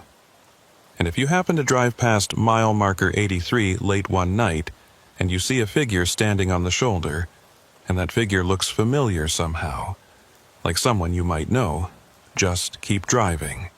Because it might be me, and if it is, I'm already lost. I've been hauling freight for 11 years now, and I've learned that there's a rhythm to this life that most people don't understand. It's not just about driving from point A to point B. It's about knowing when to push and when to rest, when to trust your instincts and when to ignore them. It's about reading the road, reading the weather, reading the small signs that tell you whether a rest stop is safe or whether you should keep driving until you find something better. That rhythm saved my life more times than I can count. But that night in Idaho, that night broke the rhythm entirely. My name is Miguel Hart. I'm 33 years old, been driving professionally since I was 22. I started out doing local deliveries in California, worked my way up to regional routes, and finally got my CDL for cross-country hauls about 6 years ago. I run mostly dry goods, sometimes refrigerated, whatever dispatch throws my way. It's honest work, and it pays the bills. The night everything went wrong started out routine. I'd picked up a load of construction materials in Boise, heading east toward Pocatello. It was mid-October, one of those clear autumn nights where the air is crisp and the stars are so bright they almost hurt to look at. The forecast had been clean, no weather concerns, just a straight shot across I-84. I left Boise around 9 p.m., planning to make it to Pocatello by 2 or 3 in the morning. I'd done this run dozens of times before. Knew every mile marker, every exit, every decent place to stop if I needed a break. It was familiar territory, comfortable. Around 11:30, I started feeling the fatigue hit. Not the dangerous kind, not yet, but that early warning sign that tells you you've been on the road too long without a break. My eyes were getting dry, my back was starting to ache, and I'd already gone through 2 energy drinks trying to stay alert. I knew there was a rest area coming up, maybe 10 miles ahead. It was a small one, nothing fancy, just a parking lot and a restroom building with some vending machines. But it would be perfect for a 20-minute power nap, maybe a quick walk to stretch my legs. The highway was mostly empty. I'd seen maybe 5 or 6 vehicles in the past hour, all of them passenger cars moving fast. No other trucks, which was unusual for this time of night. Normally you'd see other haulers, especially on a major route like this. But tonight, I had the road to myself. The rest area sign appeared in my headlights. 2 miles. I moved into the right lane and started slowing down, already planning my stop. Pull in, find a good spot under the lights, lock the doors, set my phone alarm for 20 minutes. Simple. The exit ramp curved away from the highway, leading into darkness. The rest area sat about a quarter mile off the interstate, tucked into a little valley between 2 hills. As I came around the curve, I could see the lights of the parking lot ahead, those tall sodium lamps that cast everything in a sickly yellow glow. That's when I noticed something was off. The parking lot was empty. Completely empty. No cars, no trucks, nothing. Just vacant spaces stretching out under the lights like a grid. I slowed down even more, my eyes scanning the lot. It wasn't unusual for a rest area to be empty, especially this late at night, especially at a smaller facility. But something about it felt wrong. The lights were all on, bright and steady, but there was no one there. No vehicles at all. I almost kept driving. Almost pulled back onto the highway and headed for the next rest stop, 30 miles down the road. But I was tired and my eyes were burning, and 20 minutes of rest wasn't going to kill me. I pulled into the lot and circled it once, my headlights sweeping across empty spaces. The restroom building sat in the center, a squat concrete structure with metal doors and narrow windows near the roof. The vending machines were visible through the windows, their displays lit up and inviting. Everything looked normal. Everything looked fine. I picked a spot close to the building under one of the brightest lights and backed into it. Old habit, always park nose out in case you need to leave in a hurry. I set the parking brake, killed the engine, and sat there for a moment, just listening. The silence was absolute, no highway noise, which was strange since we were only a quarter mile from I-84. No wind, no animals, nothing, just dead silence. I told myself I was being paranoid. I'd been on the road too long, my mind was playing tricks on me. I grabbed my phone, checked the time. 11:42 p.m. I set an alarm for midnight and leaned back in my seat, closing my eyes. Sleep didn't come. I kept my eyes closed, tried to relax, but something was nagging at me. Some instinct was telling me that something about this place was wrong. After 5 minutes of trying and failing to rest, I gave up. I sat up and looked around the parking lot again. Still empty, still silent. The lights hummed quietly overhead, and I could see moths fluttering around them, drawn to the glow. That's when I noticed the restroom building. The door was slightly ajar. Not wide open, just a crack, maybe an inch or two.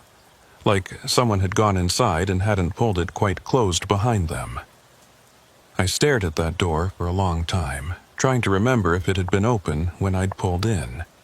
I didn't think so, but I couldn't be sure. Maybe the wind had pushed it open. Maybe it didn't latch properly. I climbed out of the cab, my boots hitting the pavement with a sound that seemed too loud in the silence.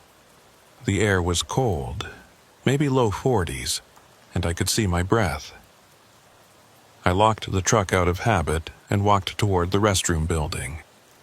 The door was definitely open. I could see darkness inside, just a sliver of shadow where the door had swung inward. I pushed it open wider and stepped inside, my hand reaching for the light switch. The fluorescence flickered to life, harsh and bright. The restroom was standard issue. White tile walls, 3 stalls, a row of sinks with those automatic faucets that never work right. Everything looked clean. Too clean, actually, like it had just been scrubbed. I used the restroom, washed my hands, and headed back outside. That's when I heard it. A voice. It was faint, barely audible, coming from somewhere nearby. I stopped and listened, trying to locate the source. It sounded like someone talking on a radio, the words too distorted to make out clearly. I walked around the side of the building, following the sound. There was nothing there, just empty parking spaces and the dark hillside beyond. But the voice continued, rising and falling, almost like someone was having a conversation. And then it stopped, just cut off mid-word, leaving only silence. I stood there for a moment, my heart beating a little faster than it should have been. Then I shook my head and walked back to my truck. Probably just a CB radio in someone's car, parked somewhere I couldn't see. Or maybe it was carrying from the highway, sound traveling weird in the still air. I climbed back into the cab and locked the doors. I sat there, telling myself to start the engine and leave, to get back on the highway and find another place to rest. But I was tired, and I'd already stopped, and it seemed stupid to leave just because I'd heard a voice. I closed my eyes again and tried to relax. The silence pressed in around me, heavy and complete. I focused on my breathing, in and out, trying to let the fatigue pull me under. I was just starting to drift off when I heard it again. A door slamming. The sound was sharp and sudden, echoing across the empty lot. I jerked awake, my eyes snapping open, my hand reaching for the door lock to make sure it was secure. The restroom building was dark now. The lights had gone off. I hadn't touched the switches. I'd left them on when I walked out. I was sure of it. But now the building was completely dark, just a black shape against the yellow glow of the parking lot lights. And standing next to the building, barely visible in the shadows, was a figure. I leaned forward, squinting, trying to make out details. It looked like a person, but I couldn't be sure. The way they were standing was wrong somehow, too still, too straight, like a mannequin. I watched for maybe 30 seconds, waiting for the figure to move. It didn't, just stood there, motionless. I reached for my CB radio and keyed the mic. Breaker 19. This is Hart at the rest area off mile marker 96 on eastbound 84. Anyone in the area? Static, just static. I tried again. Anyone copy? I'm at the rest area, and I think there's someone here who might need help. More static. And then, faint beneath the noise, I heard it. That voice again. The same one I'd heard earlier. But now I could make out some of the words. Can't find. Help. So cold. My skin prickled. I stared at the CB, then back at the figure near the building. It still hadn't moved. Hello? I said into the mic. If you can hear me, I'm here at the rest area. Do you need assistance? The voice came back clearer now. So cold. Can't see. Help me. I grabbed my flashlight from the door pocket and climbed out of the truck. I kept the engine running this time, kept my keys in my pocket. The figure was still there, standing in the same spot, and I walked toward it slowly, my flashlight beam cutting through the darkness. Hey, I called out. You okay? You need help? No response. I got closer, maybe 20 feet away, and that's when I realized what I was looking at. It wasn't a person. It was a shadow. A person-shaped shadow, standing against the wall of the building, but there was nothing casting it. No person, no object, nothing. Just the shadow itself, dark and solid and impossible. I stopped walking. The shadow didn't move. I shined my flashlight directly at it, and the beam passed right through, illuminating the concrete wall behind it. But the shadow remained clear and distinct. I backed away slowly, my eyes locked on the shadow, my heart hammering in my chest. When I was maybe 30 feet away, the shadow moved. It didn't walk or turn. It just shifted position, like it had been cut out and pasted somewhere else. One moment it was against the wall. The next, it was standing in the parking lot, closer to me. I turned and ran back to my truck. I didn't look back, didn't try to understand what I'd just seen. I just ran, my boots pounding on the pavement, my breath coming in gasps. I reached the truck and yanked the door open, throwing myself inside and slamming it shut. My hands were shaking as I put the truck in gear and hit the gas, not bothering to let the engine warm up, not caring about proper procedure. The truck lurched forward, and I swung it around toward the exit. As I passed the restroom building, I glanced in my mirror and saw the shadow. It was standing in the middle of the parking lot now, perfectly still, watching me leave. I hit the exit ramp doing 40, way too fast, the trailer swaying behind me. I didn't slow down until I was back on I-84, merging into the eastbound lane with my flashers on and my foot pressed to the floor. I drove for 10 miles before I dared to look in my mirrors again.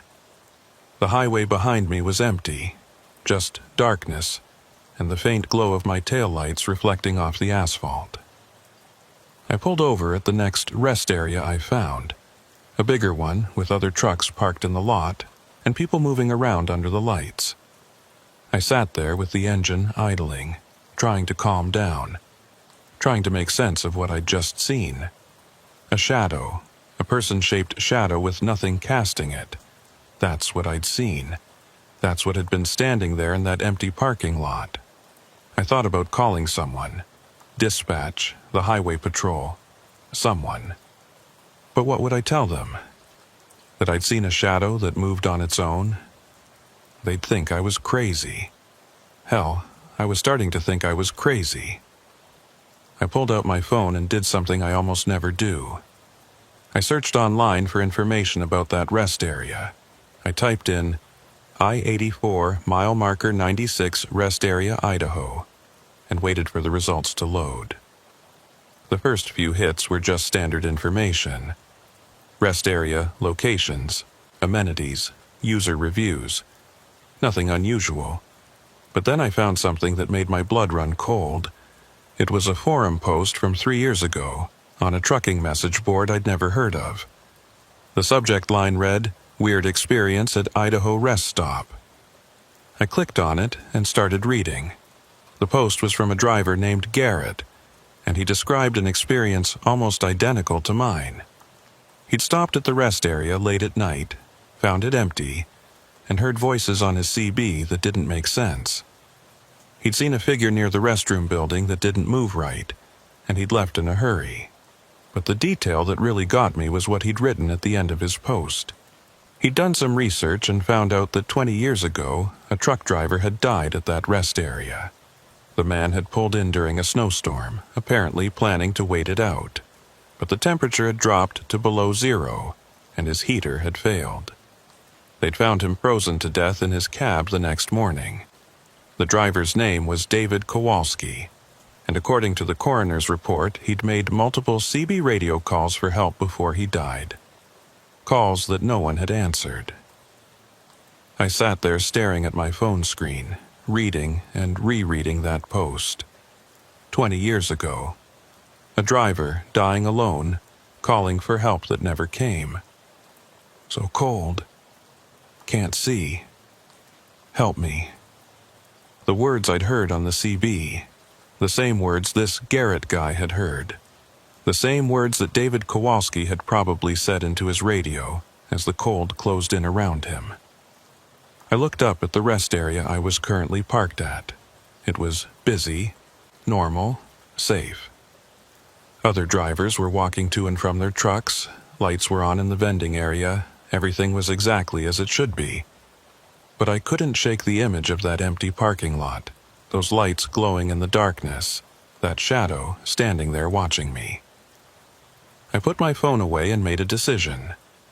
I was going to finish this run, drop my load in Pocatello, and then I was going to do some more research.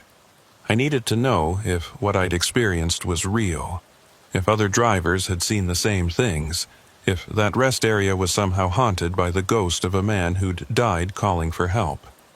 Because if it was real, if there really was something there, then I needed to know. I needed to understand. And if it wasn't real, if I just imagined the whole thing, well, that was a different kind of problem entirely. I pulled back onto the highway and continued east. The drive to Pocatello was uneventful, just me and the road and my thoughts. I made my delivery at 6 a.m., dropped the trailer, and found a motel where I could crash for a few hours. But I didn't sleep. I couldn't. I kept seeing that shadow, standing there in the parking lot, watching me. Kept hearing that voice on the CB, desperate and cold and afraid. When I finally gave up on sleep, I sat at the little desk in my motel room and started digging. I found more forum posts, more stories, more reports of strange experiences at that rest area. Not all of them were the same. Some people had seen lights that shouldn't be there. Others had heard voices or footsteps. A few had reported feeling watched, like something was paying attention to them. But the common thread was the cold. Everyone who'd had an experience there mentioned the cold. How the temperature would drop suddenly, even on warm nights. How their breath would fog in the air. How their fingers would go numb. I found David Kowalski's obituary. He'd been 41 years old, married, 2 kids. He'd been driving for almost 20 years. A veteran hauler who knew the roads as well as anyone. And he'd died alone in a rest area parking lot, freezing to death while he waited for help that never came. The article said that his CB had been found on, tuned to channel 19, the emergency frequency. They'd never determined why no one had responded to his calls. Maybe the weather had interfered with the signal. Maybe no one had been in range. Or maybe people had heard him and assumed it was just another driver complaining about the cold, not realizing he was dying. I closed my laptop and sat there, thinking about David Kowalski. Thinking about how he must have felt in those final hours. The cold seeping into his bones, his voice getting weaker as he called out for someone, anyone, to help him. And I thought about that shadow. The way it had stood there, watching. The way it had moved without walking, shifting from one spot to another like it was being rewritten into reality. Was that David? Was that what was left of him? Trapped in that rest area, still calling for help, still trying to get someone's attention? I didn't know. I couldn't know. But I made another decision right then. I was going to go back. I was going to return to that rest area, in the daylight this time, and I was going to see if I could find anything that would help me understand what had happened. Because I couldn't just leave it alone, I couldn't just drive away and pretend I'd never seen anything. If David Kowalski was still there, if some part of him was still trapped in that place, then maybe I could do something to help. Maybe I could be the person who finally answered his call. It was a stupid idea. I knew it was stupid even as I was planning it. But I couldn't let it go. So I checked out of the motel, got back in my truck and headed west on I-84, back toward that rest area, back toward whatever was waiting there. The drive took about 2 hours. I pulled off the highway just after noon, the sun bright overhead, everything looking normal and ordinary in the daylight. The rest area was no longer empty. There were 3 cars parked in the lot, a family with kids playing near the picnic tables, an elderly couple walking their dog. I parked and climbed out, walking slowly across the lot toward the restroom building. In the daylight, it looked completely normal, just a standard rest area facility, nothing special, nothing unusual. I walked around the side of the building to where I'd seen the shadow. There was nothing there, just concrete and the hillside beyond covered in dry grass and scrub brush. I went inside the restroom. It was clean, recently maintained, the fluorescent lights humming quietly. I checked the stalls, looked in the corners, searched for anything that might explain what I'd seen. Nothing. I stood there for a long time, just thinking. Maybe I had imagined it. Maybe I'd been more tired than I'd realized, my mind playing tricks on me in the darkness. It wouldn't be the first time a driver had seen something that wasn't there. But it had felt real. The shadow, the voice on the CB, the cold. All of it had felt absolutely real. I walked back outside and sat on one of the picnic benches, watching the family with their kids, watching the elderly couple throw a ball for their dog. Normal people, living normal lives, completely unaware that this place might be anything other than what it appeared to be. A car pulled in, a sedan with out-of-state plates. A man got out, middle-aged, looked like he'd been driving for a while. He stretched, yawned, and headed toward the restroom. I watched him go inside, watched the door close behind him, and I waited. 2 minutes later, he came back out, got in his car, and drove away. Nothing happened. No shadows, no voices, nothing. I sat there for another hour watching people come and go. Everything was normal, everything was fine. Finally, I admitted defeat. Whatever I'd experienced last night, it wasn't going to happen again now. Not in the daylight, not with other people around. I got back in my truck and started to pull out of the lot. But as I was leaving, I glanced in my mirror one last time, and there, standing near the restroom building, barely visible in the bright sunlight, was the shadow. It was faint, almost transparent, but it was there, watching me leave. I hit the brakes, my truck lurching to a stop. I stared at the mirror, my heart pounding. The shadow didn't move, just stood there, a dark outline against the concrete wall. I put the truck in reverse and started backing up, my eyes locked on the mirror. The shadow was getting clearer as I got closer, more defined, more solid. And then, just as I was about to reach it, it vanished. Just blinked out of existence like it had never been there. I sat there, my truck idling in the middle of the parking lot, staring at the empty space where the shadow had been. The family was still playing at the picnic tables. The elderly couple was loading their dog into their car. No one else had seen it. No one else had noticed. I was the only one. I put the truck back in drive and left the rest area, my mind racing. I'd seen it again. In broad daylight with other people around, I'd seen it. Which meant it wasn't just exhaustion or darkness, or my imagination. It was real. Whatever was in that rest area, it was real. And it had been watching me. I didn't tell anyone what I'd seen. Not dispatch, not the other drivers I talked to at truck stops, not my family. I kept it to myself, locked it away like a secret I wasn't ready to share. Because talking about it would make it more real, and I wasn't ready to face that yet. But I couldn't stop thinking about it. About David Kowalski, frozen to death in his truck. About the shadow that stood near the restroom building, watching. About the voice on the CB still calling for help 20 years after the fact. Over the next 2 weeks, I did more research. I contacted the Idaho DOT and asked about the history of that rest area.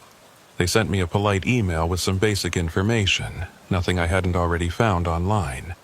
I tried to find Kowalski's family, thinking maybe I could talk to them, find out if they'd ever experienced anything strange at that location. But I hit dead ends everywhere I looked. Finally, I did something I'd been avoiding. I reached out to Garrett, the driver who'd posted about his experience on the trucking forum. His post was 3 years old, and I wasn't sure he'd still be active on the site, but I sent him a private message anyway. To my surprise, he responded within a day. "Yeah, I remember that night," he wrote. "I've never been back to that rest area. I avoid it completely now, even during the day. I don't care if it adds time to my route. I'm not going back there." We exchanged a few more messages, comparing our experiences. They were nearly identical: the empty parking lot, the voice on the CB, the figure that didn't move right. He'd done the same research I had, found the same information about David Kowalski. "I think he's still there," Garrett wrote. "I think part of him never left. And I think he's trying to get someone to help him, but he doesn't realize he's already dead." The idea chilled me. A ghost that didn't know it was a ghost, still calling for help, still waiting for someone to respond. "Have you ever thought about going back?" I asked. "About trying to help him?" His response came quick. "No, and you shouldn't either. Whatever's there, it's beyond our understanding. You can't help something like that. You can only stay away from it." But I couldn't stay away. The more I thought about it, the more I felt compelled to go back. To try to understand what was happening, to see if there was anything I could do. Dispatch called me with a new load about a week later. Boise to Twin Falls, straight shot down I-84. The route would take me right past that rest area. I could have refused the load, could have asked for a different route, but I didn't. I took it, and I planned my timing carefully. I wanted to arrive at the rest area just after dark, when the parking lot would be empty, but before it got too late. I left Boise at 7 p.m. on a Friday night. The weather was clear, temperature in the low 50s. I made good time, hitting the rest area exit just before 9 p.m. This time, I was prepared. I had my phone fully charged, a good flashlight, and a digital voice recorder I'd bought specifically for this trip. I wanted documentation. I wanted proof. The parking lot was empty again, just like before. The lights were on, casting that same sickly yellow glow across the pavement. I pulled in and parked in the same spot I'd used last time, backing into the space so I was facing the exit. I sat there for a moment, gathering my courage. Then I grabbed my flashlight and the voice recorder and climbed out. The silence hit me immediately. No highway noise, no wind, nothing. Just that oppressive quiet that felt wrong somehow, like the air itself was holding its breath. I turned on the voice recorder and stated the date, time, and location. Then I walked toward the restroom building, my flashlight beam cutting through the darkness.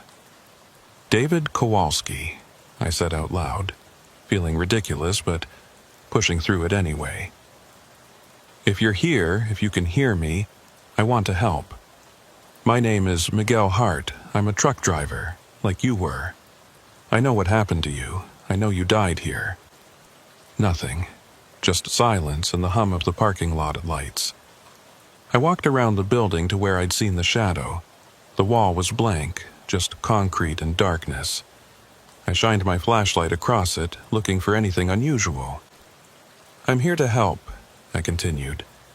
"If you need something, if there's something I can do, just let me know. I'm listening." The temperature dropped suddenly. I felt it immediately, a sharp decrease that made me shiver. My breath started fogging in the air, visible in the flashlight beam. And then I heard it. The voice on my CB, faint but clear, coming from inside my truck. "So cold. Help me. Please." I turned and looked at my truck. Through the window, I could see the CB radio. The display lit up, showing activity on channel 19. But I hadn't left it on. I was sure I'd turned it off before I got out. I walked back to the truck and opened the door. The CB was definitely on, and the voice was coming through clearly now. "Can anyone hear me? I'm at the rest area, mile marker 96. My heater's broken and it's getting really cold. Please, if anyone can hear this, I need help." The voice was different from what I'd heard before. More coherent, more desperate. And there was something about the way he spoke, the rhythm of his words, that sounded oddly formal, like he was from a different era. I picked up the CB mic and keyed it. "David, is that you?" The voice stopped. There was silence for a moment and then, "Yes. Yes, can you hear me? Can you help me? It's so cold I can't feel my fingers anymore." My hands were shaking. I was talking to a dead man. I was having a conversation with someone who'd been dead for 20 years. "David, listen to me," I said, trying to keep my voice steady. "What year is it? What's the date?" "It's December 15th, 2004, he said. "Please, I've been calling for hours. No one's answering. I need help." The year he died. He didn't know. He had no idea he was dead, that 20 years had passed. "David," I said carefully, "I need you to listen to me very carefully. Something has happened.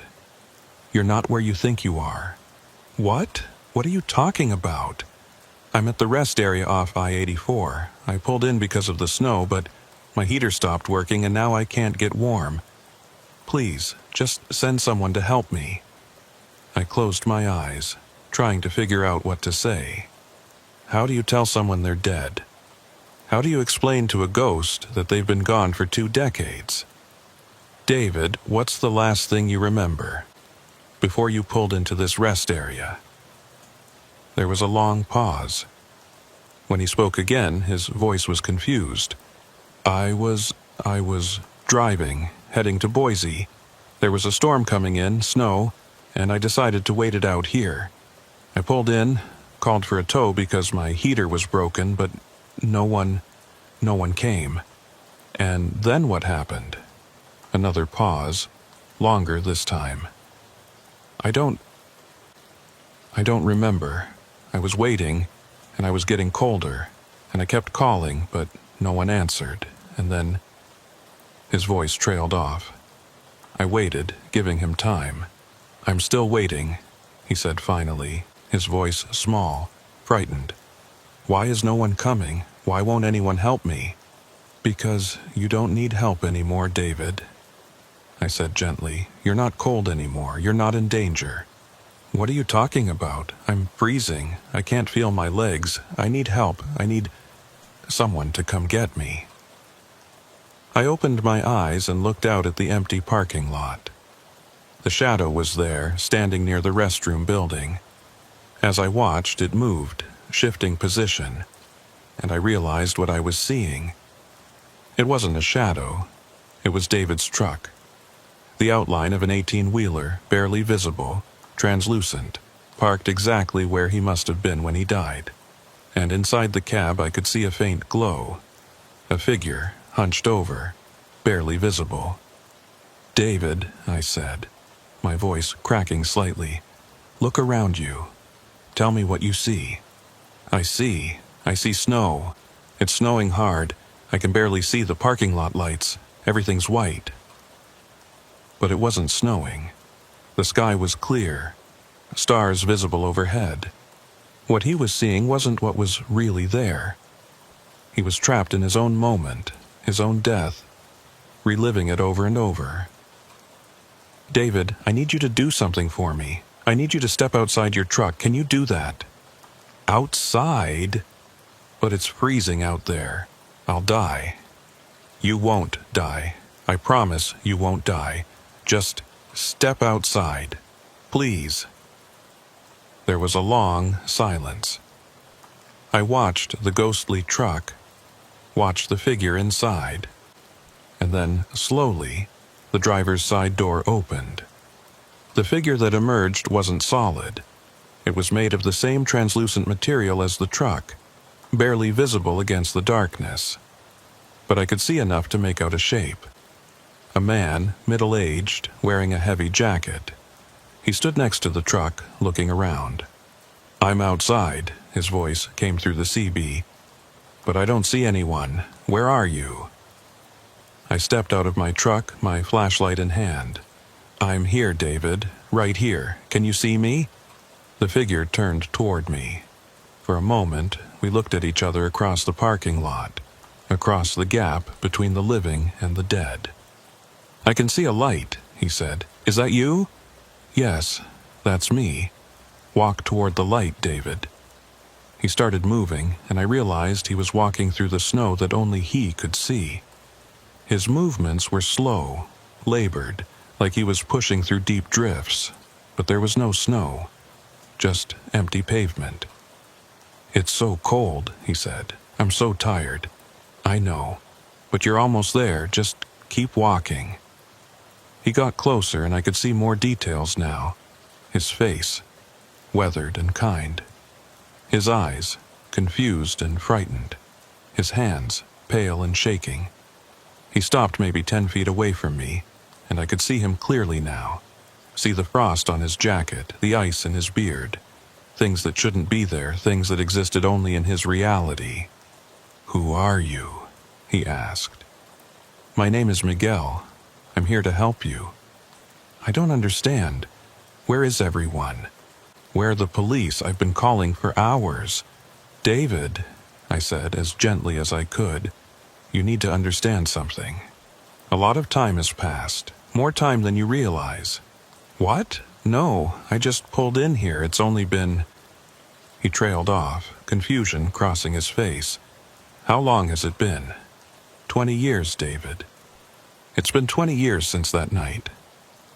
He stared at me, his expression shifting from confusion to disbelief. to horror. "No, that's not possible. I was just... You died here," I said. "You froze to death waiting for help, and somehow some part of you got stuck here. You've been calling for help every night since then, but you've been calling from the past, from the moment you died." He looked down at his hands, and I saw realization dawn on his face. "I'm dead? I'm sorry." He was quiet for a long time. Then he looked up at me, and I could see tears on his face. "My family, my wife, my kids, they're okay," I said, even though I didn't know for sure. But I felt like it was the right thing to say. "They're okay." He nodded slowly, and I could see him starting to fade. The edges of his form were becoming less distinct, like he was dissolving into the air. "Thank you," he said, his voice barely audible. "Thank you for finally answering." "You're welcome, David. You can rest now. You don't have to wait anymore." He smiled, and it was the saddest thing I'd ever seen. And then he was gone. Just disappeared, like he'd never been there. The ghost truck vanished with him, and I was left standing alone in the empty parking lot. I stood there for a long time, just breathing, just processing what had happened. The voice recorder was still running, had captured everything. But I knew, even as I stood there, that when I played it back, it would just be me talking to myself. The CB wouldn't have recorded David's voice. The camera on my phone wouldn't have captured his image. Because he'd existed in a different space, a different time. A moment, frozen 20 years in the past, replaying over and over until someone finally acknowledged it, finally answered his call for help. I got back in my truck and sat there, my hands on the wheel. The parking lot felt different now. The oppressive silence was gone, replaced by normal night sounds. I could hear traffic from the highway, hear the wind rustling through the dry grass on the hillside. David was gone. Finally, after 20 years, he was at rest. I started the engine and pulled out of the lot, heading back toward the highway. As I merged onto I-84, I thought about what Garrett had said, that I couldn't help something like that, that I should stay away. But he'd been wrong. I had helped. I'd done the thing no one else had been able to do. I'd answered David's call. I'd acknowledged his existence, told him the truth he needed to hear. And maybe that was all he'd needed all along. Just someone to listen. Someone to understand. Someone to finally respond after years of calling into the void. I thought about calling Garrett, telling him what had happened, but I decided against it. Some experiences are too personal, too strange to share with anyone else. This was between me and David, between the living and the dead. I drove through the night, my mind quiet for the first time in weeks. I'd faced something I couldn't explain, something that defied everything I thought I knew about reality. And I'd come out the other side. Or so I thought. It wasn't until 3 nights later, when I was hauling a load through Nevada, that I started to wonder if I'd made a mistake. I was stopped at a rest area, a different one this time, miles away from Idaho. I was in my bunk, trying to sleep when I heard it. A voice on the CB. Faint, distorted, but familiar. "Help me, please." I sat up, my heart racing. No, it couldn't be. David was gone. I'd helped him. He was at rest. I climbed into the front seat and looked at the CB. It was on, showing activity on Channel 19, and the voice was getting clearer. "Miguel, can you hear me? It's so cold. I need help." My blood ran cold. It was David's voice, the same voice I'd heard in that parking lot in Idaho. "David," I said into the mic, my voice shaking. "Is that you?" "Yes. Yes, it's me. I'm so cold. Where are you? Why did you leave me?" "I didn't leave you. You were gone. You vanished." "I don't understand." I'm still here. I'm still waiting. Please, you said you'd help me." I stared at the CB, my mind racing. This couldn't be happening. I'd helped him. I'd set him free, unless I hadn't.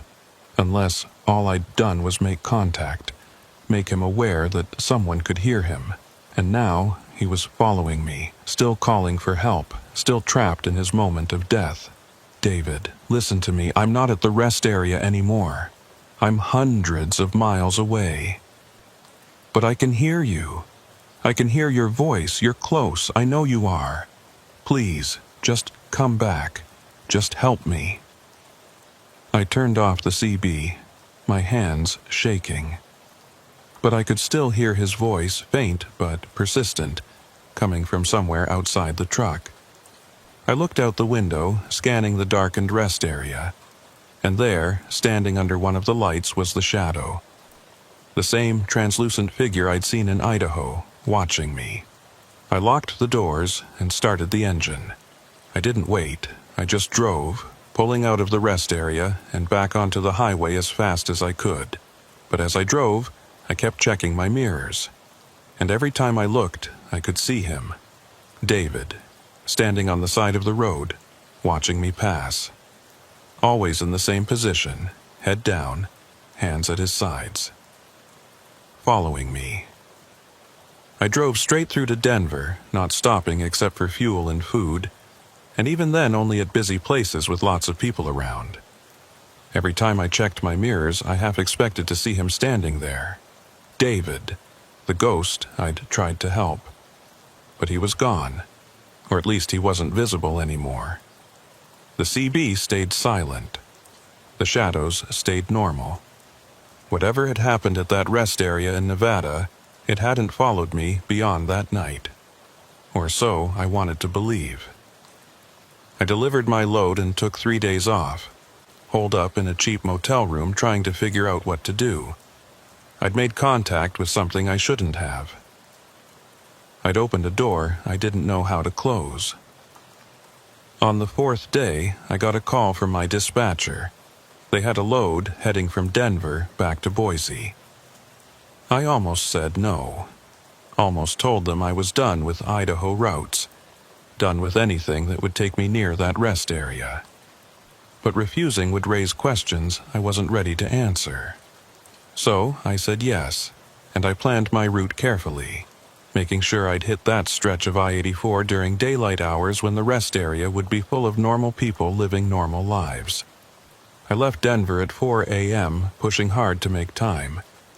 The sun was up by the time I hit the Idaho border, bright and warm, burning off the morning fog. I felt better in the daylight, safer. I passed the rest area just after noon. The parking lot was full, families having picnics, RVs pulled in for a break, dogs running around on the grass. Everything looked perfectly normal. I didn't stop. I kept driving, my eyes straight ahead, refusing to look at the restroom building or the spot where David's truck had been parked. But as I passed the exit, I caught a glimpse of something in my mirror. Just for a second, barely visible in the bright sunlight. A figure standing near the building, watching the highway. I told myself it was just another traveler, someone stretching their legs, enjoying the sunshine, nothing more, but I knew better. I made my delivery in Boise and picked up a return load heading back east. This time, I planned to hit that rest area at night. I know it sounds crazy, but I needed to know. I needed to understand what was happening. Whether David was still there, whether I'd helped him, or just made things worse. I timed it perfectly. I pulled into the rest area just after midnight, 3 weeks to the day since I'd first spoken to David. The parking lot was empty again, just like before. The lights cast their familiar yellow glow across the pavement. I sat in my truck for a long time, gathering my courage. Finally, I grabbed my flashlight and voice recorder and climbed out. The silence was absolute, just like before. No highway noise, no wind, nothing. I walked toward the restroom building, my footsteps echoing in the stillness. "David?" I called out. "Are you here?" Nothing, Just silence. I walked around the building to where I'd seen him before. The wall was blank, empty. No shadow, no ghost truck, nothing. David, if you can hear me, please respond. I need to know if you're still here. I need to know if I helped you or if you're still trapped. The temperature dropped, but only slightly. Not the dramatic plunge I'd experienced before. Just a gentle cooling, like someone had opened a window. And then I heard it. Not on the CB this time, but directly in the air around me. A whisper, so faint I could barely make it out. Thank you. I spun around, trying to locate the source. David, is that you? Thank you for listening. Thank you for trying. The voice was different now. Calmer. Peaceful. Not desperate or afraid. Are you okay? I asked. Are you at rest? A pause, and then, I'm leaving. I can feel it. I'm finally leaving. Where are you going? I don't know. But it's warm there. It's not cold anymore. Relief flooded through me. I'm glad. I'm sorry I couldn't help you sooner. I'm sorry you had to wait so long. You did help. You heard me. After all these years, someone finally heard me.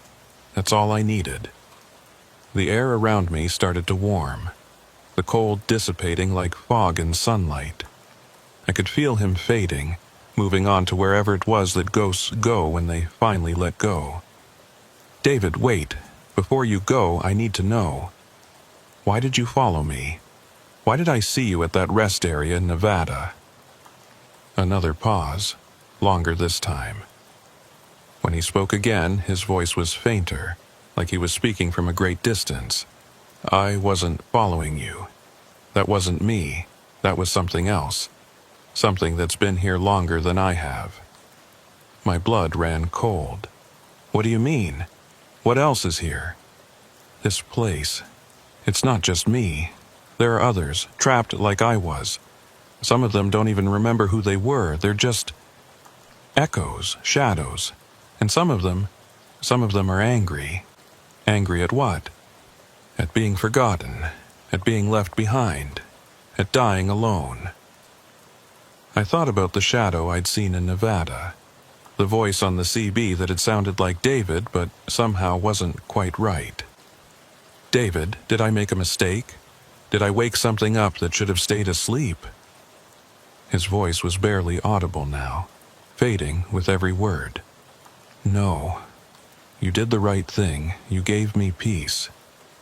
But be careful, Miguel. This rest area isn't the only place like this. There are spots all over these highways where the veil is thin, where the past and present touch.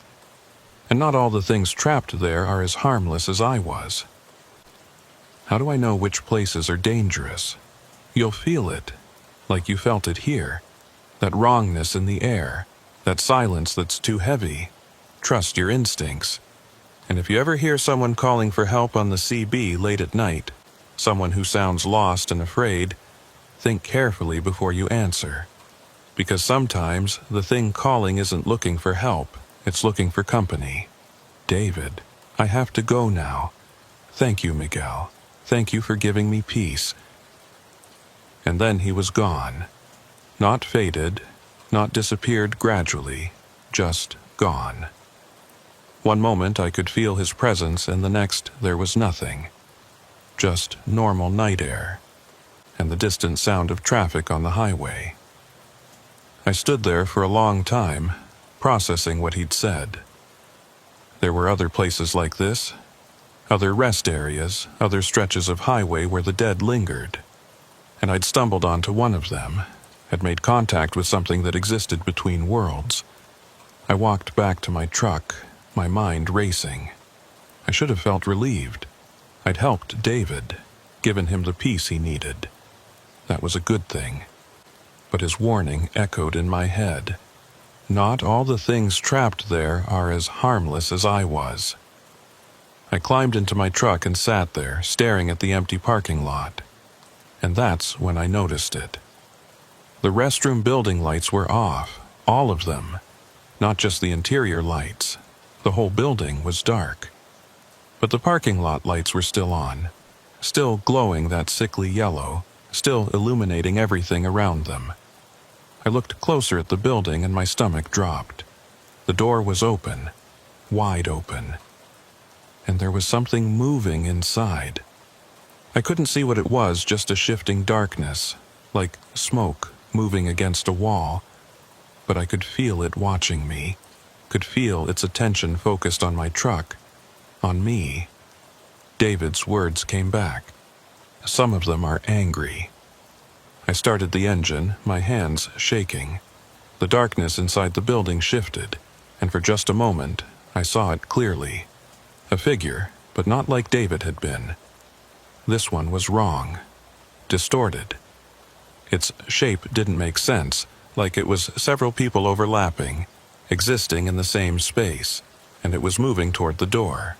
I hit the gas before it could emerge, my truck lurching forward. I swung around toward the exit, my tires squealing on the pavement. In my mirror, I could see the darkness spilling out of the building, spreading across the parking lot like oil. I hit the exit ramp doing 50, way too fast, the trailer swaying dangerously behind me. I didn't slow down until I was back on the highway, merging into traffic with my heart pounding and my breath coming in gasps. I drove for an hour before I dared to look in my mirrors again. The highway behind me was empty, just normal darkness and the glow of taillights in the distance. But I couldn't shake the image of that thing in the restroom building. That darkness that had seemed to watch me with something that wasn't quite eyes. I pulled into a truck stop in Mountain Home and sat there until sunrise. My doors locked, my windows up, jumping at every sound. When the sun finally came up, I felt brave enough to get out and walk around. Everything looked normal. Other trucks were pulling in and out, drivers heading for coffee and breakfast, the day shift taking over from the night. No shadows, no ghosts, no darkness that moved on its own. I went inside and bought the strongest coffee they had. I sat at the counter and tried to eat, but my appetite was gone. The waitress asked if I was okay, said I looked pale. I told her I was just tired. When I finally got back on the road, I made a decision. I was done with that rest area. Done with trying to understand what was there. Done with investigating the paranormal. I'd helped David, and that was good, but I'd also seen things I didn't want to see again. Garrett had been right. Some places you just stay away from. But David's warning stayed with me. There are spots all over these highways where the veil is thin. How many of them were there? How many rest areas? How many truck stops? How many stretches of lonely highway had claimed lives over the years? How many ghosts were trapped in those places, calling out for help that would never come? I started paying more attention after that. To the feeling I'd get sometimes when I pulled into a rest area late at night. That sense of wrongness, of silence that was too heavy. When I felt it, I'd leave. I didn't care how tired I was, didn't care if it added hours to my trip. I just left, and I started noticing a pattern. Certain places had that feeling more than others. Remote rest areas, old truck stops that had been around for decades, stretches of highway that ran through empty country where cell service was spotty and help was far away. I began documenting them, keeping a notebook with locations and dates and descriptions of what I'd felt or seen. I didn't share it with anyone. It was just for me, a record of the places I needed to avoid. But I couldn't avoid all of them. Sometimes, dispatch would give me a load that took me through one of those spots, and I'd have to make a choice. Drive through at night and risk encountering something, or wait until daylight and be late with my delivery. Usually I chose to wait, but there was one time, about 2 months after David, when I didn't have a choice. It was an urgent medical shipment, time-sensitive cargo that needed to get from Boise to a hospital in Billings. I had a narrow window to make the delivery, and the route took me straight through northwestern Wyoming on US 20, a lonely highway that cut through some of the most remote country in the lower 48. I'd driven that road before, always during the day. But this time, I was going to hit it at midnight. And I already knew how it was going to feel. I tried to talk dispatch into finding another driver, but there was no one else available with the right equipment and the right certifications. It had to be me.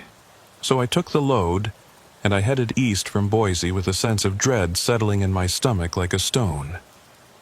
The drive started out fine. Traffic was light, the weather clear. But as I got closer to Wyoming, as the sun went down and darkness settled over the landscape, I could feel it. That familiar wrongness, that heaviness in the air. I crossed the Idaho-Wyoming border just after 11 p.m. The highway stretched out ahead of me, empty and dark, cutting through miles of nothing. No towns, no gas stations, no lights except my own headlights and the stars overhead. I turned on my CB, scanning through the channels, looking for another driver, for any voice to keep me company. But there was nothing. Just static and the occasional burst of noise that might have been a voice or might have been interference. Around 11:45, I passed a historical marker. I almost didn't notice it. Just a brown sign with white lettering, too small to read at highway speed. But something made me slow down, made me look. I couldn't make out the words, but I could see enough to know it was marking something. A battle, maybe. Or an old settlement, or a tragedy. I thought about stopping, about reading what it said. But David's warning echoed in my head. Think carefully before you answer. So I kept driving. 5 minutes later, I saw the lights. They were ahead of me, maybe a mile down the highway. 2 headlights moving slowly, weaving slightly like the driver was having trouble staying in their lane. I flashed my high beams, trying to signal them, trying to get their attention. The lights ahead didn't respond, just kept moving at that same slow, weaving pace. I got closer, and I could see it was a truck. An old one, from the shape of the headlights and the height off the ground, maybe from the 70s or 80s. I tried the CB. Breaker 19, this is hard on US 20 eastbound. There's a truck ahead of me that looks like it might be having trouble. Driver, if you can hear me, you might want to pull over. No response.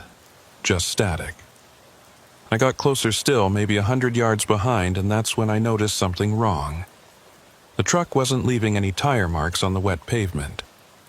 The road was damp from earlier rain, and my tires were leaving clear tracks. But the truck ahead, there was nothing. Just like before. Just like the truck I'd seen on US 191 in Wyoming. I slowed down, my heart rate picking up. This wasn't David, this was something else. Something that had been on this road longer, that had died here in a different era. The truck ahead started to slow, its brake lights coming on. Red and bright, casting a glow across the wet pavement. Except there was no pavement where the brake lights were shining, just empty air. The truck was starting to fade, becoming transparent, and I could see straight through it to the highway beyond. I hit my brakes, slowing to a crawl. The ghost truck slowed with me, maintaining the same distance. And then, slowly, it started to pull over onto the shoulder. I should have kept driving. Should have passed it and never looked back. But I couldn't. I had to know. I pulled over behind it, leaving plenty of distance between us. I put my truck in park and sat there, watching. The ghost truck sat there on the shoulder. Its brake lights still on, its engine idling with a sound I could almost hear.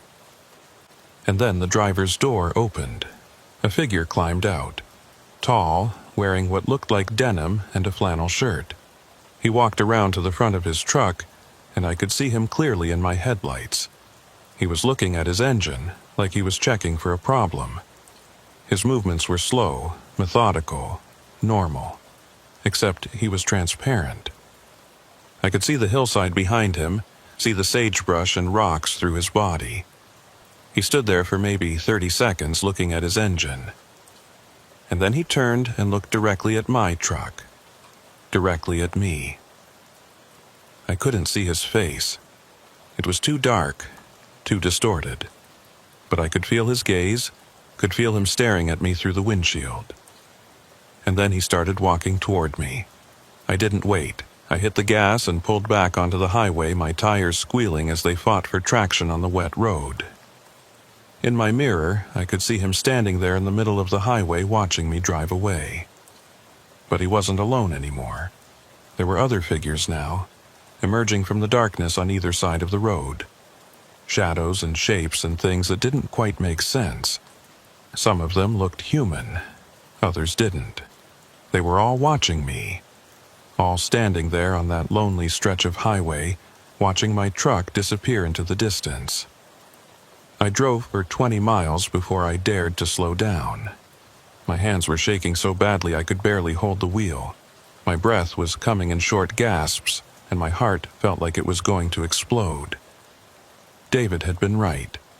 There were other places like that rest area, other spots where the dead lingered, where the past and present touched. And I'd just driven through one of them. I made my delivery in Billings just before dawn, dropped the cargo, and headed straight home. I didn't stop except for fuel, didn't sleep except for a few hours in a truck stop parking lot in broad daylight. When I finally got home to my apartment in Boise, I locked the door and stood in the shower until the hot water ran out. But I couldn't wash away the memory of those figures standing on the highway, watching me. Couldn't shake the feeling that I'd seen something I was never meant to see. And I couldn't stop thinking about what David had said. Some of them are angry. What happens when you encounter one of the angry ones? What happens when you stop for the wrong ghost, when you answer the wrong call for help? I had a feeling I didn't want to know. I took a month off after that night on US 20, told dispatch I needed personal time, that I had family matters to attend to.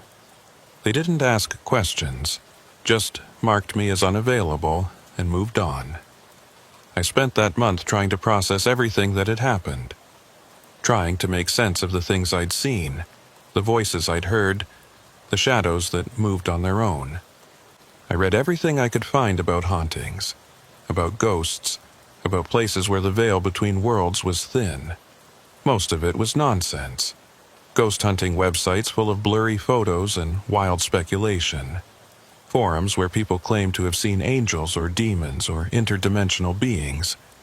But buried in all that noise, I found a few things that rang true.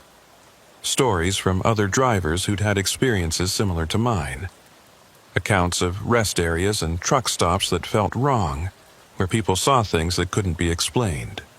One forum post in particular caught my attention. It was from a retired driver named Frank Delgado, and he'd been hauling freight for over 40 years.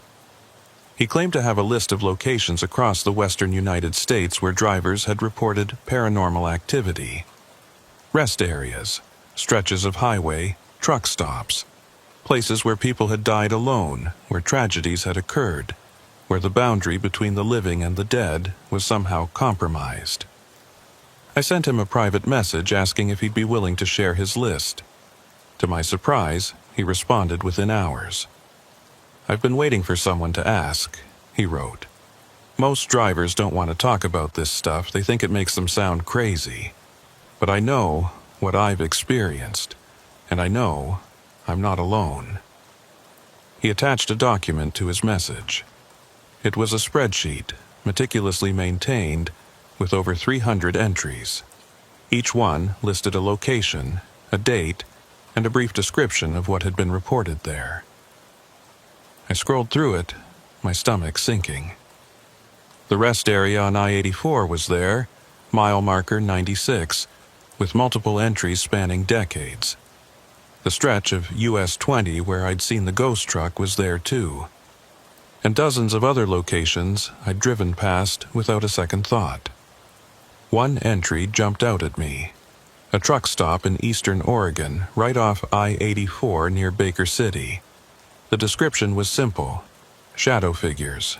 Voices on CB, feeling of being watched, multiple reports from 95 present. I'd stopped there, just 2 weeks before my experience with David. I'd pulled in late at night, grabbed a coffee and a sandwich, and gotten back on the road.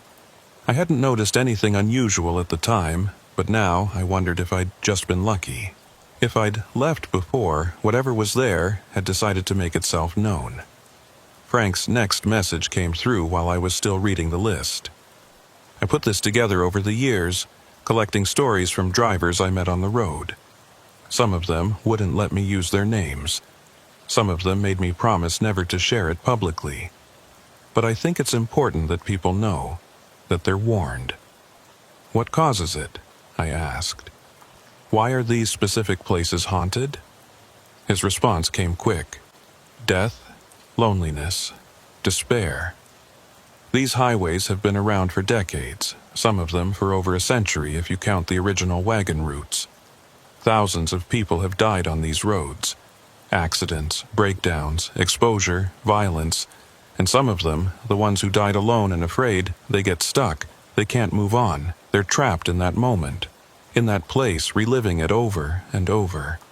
I thought about David, frozen to death in his truck, calling for help that never came. About the driver on US 20, broken down on the side of the road, waiting for someone to stop. About all the others, hundreds of them trapped in moments of tragedy and fear. Is there any way to help them? I asked. Sometimes, Frank wrote. If you can make contact, if you can acknowledge them, sometimes that's enough to set them free. Like you did with David Kowalski. But other times they don't want to be helped. They're too far gone, too lost in their own deaths. And those are the dangerous ones. Dangerous how? They want company. They want someone to share their suffering. And if you get too close, if you let them in, they'll try to trap you there with them. I've heard stories of drivers who stopped at the wrong rest area, who answered the wrong call on the CB, and were never seen again. Officially, they're listed as missing persons, runaways or victims of foul play. But I think they're still there, at those locations, trapped just like the ghosts they tried to help. I sat back from my computer, my mind reeling. People trapped by ghosts. Drivers who'd vanished trying to help, only to become ghosts themselves. How do you know which ones are safe to help? I asked.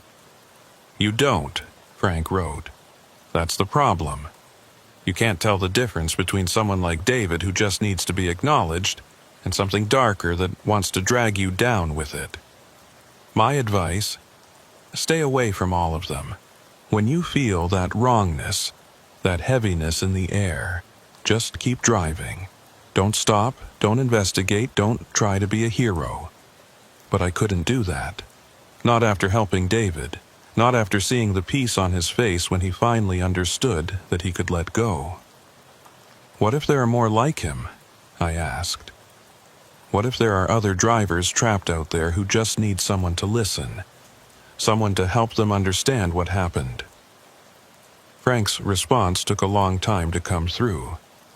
When it did, I could feel the weight of his experience behind the words. Then you have to be very, very careful. You have to learn to tell the difference between the ones who want help and the ones who want to hurt you. And even then you might get it wrong. You might stop for someone who seems harmless and find out too late that they're not. How do you tell the difference? The harmless ones are sad, confused. They don't understand what happened to them. They're still calling for help in the same way they did when they were alive. The dangerous ones are different. They're angry, aggressive. They don't ask for help, they demand it. They don't appear confused, they appear hostile. And they usually appear in groups, not alone like David was, but in clusters. Multiple figures, multiple shadows. I thought about the figures I'd seen on US 20, the way they'd emerged from the darkness on both sides of the road. The way they'd all been watching me. Not moving, not calling out, just watching. "I think I encountered some of the dangerous ones," I said. "On US 20? He asked. "Yeah, that stretch is bad. Really bad. Whatever happened there, it wasn't just one person dying. It was multiple deaths, maybe over years. The energy there is different. Heavier. More malevolent. What should I have done? Exactly what you did. Drove away. You were smart not to stop, not to engage. Some places, the best thing you can do is acknowledge that they're there, and then leave them alone." I thanked Frank for his time and his information. We exchanged a few more messages over the next few days, and he shared more stories with me. Tales of other drivers who'd had experiences like mine, who'd seen things they couldn't explain on lonely highways. One story in particular stayed with me. A driver named Marcus had pulled into a rest area in New Mexico late one night. He'd heard voices on his CB, multiple people all talking at once, all calling for help. He'd stepped outside to investigate, and had seen dozens of figures standing in the parking lot. Men, women, even children. All of them translucent, all of them watching him. He'd gotten back in his truck and tried to leave, but his engine wouldn't start. He'd sat there for 3 hours watching the figures slowly move closer to his truck, surrounding it.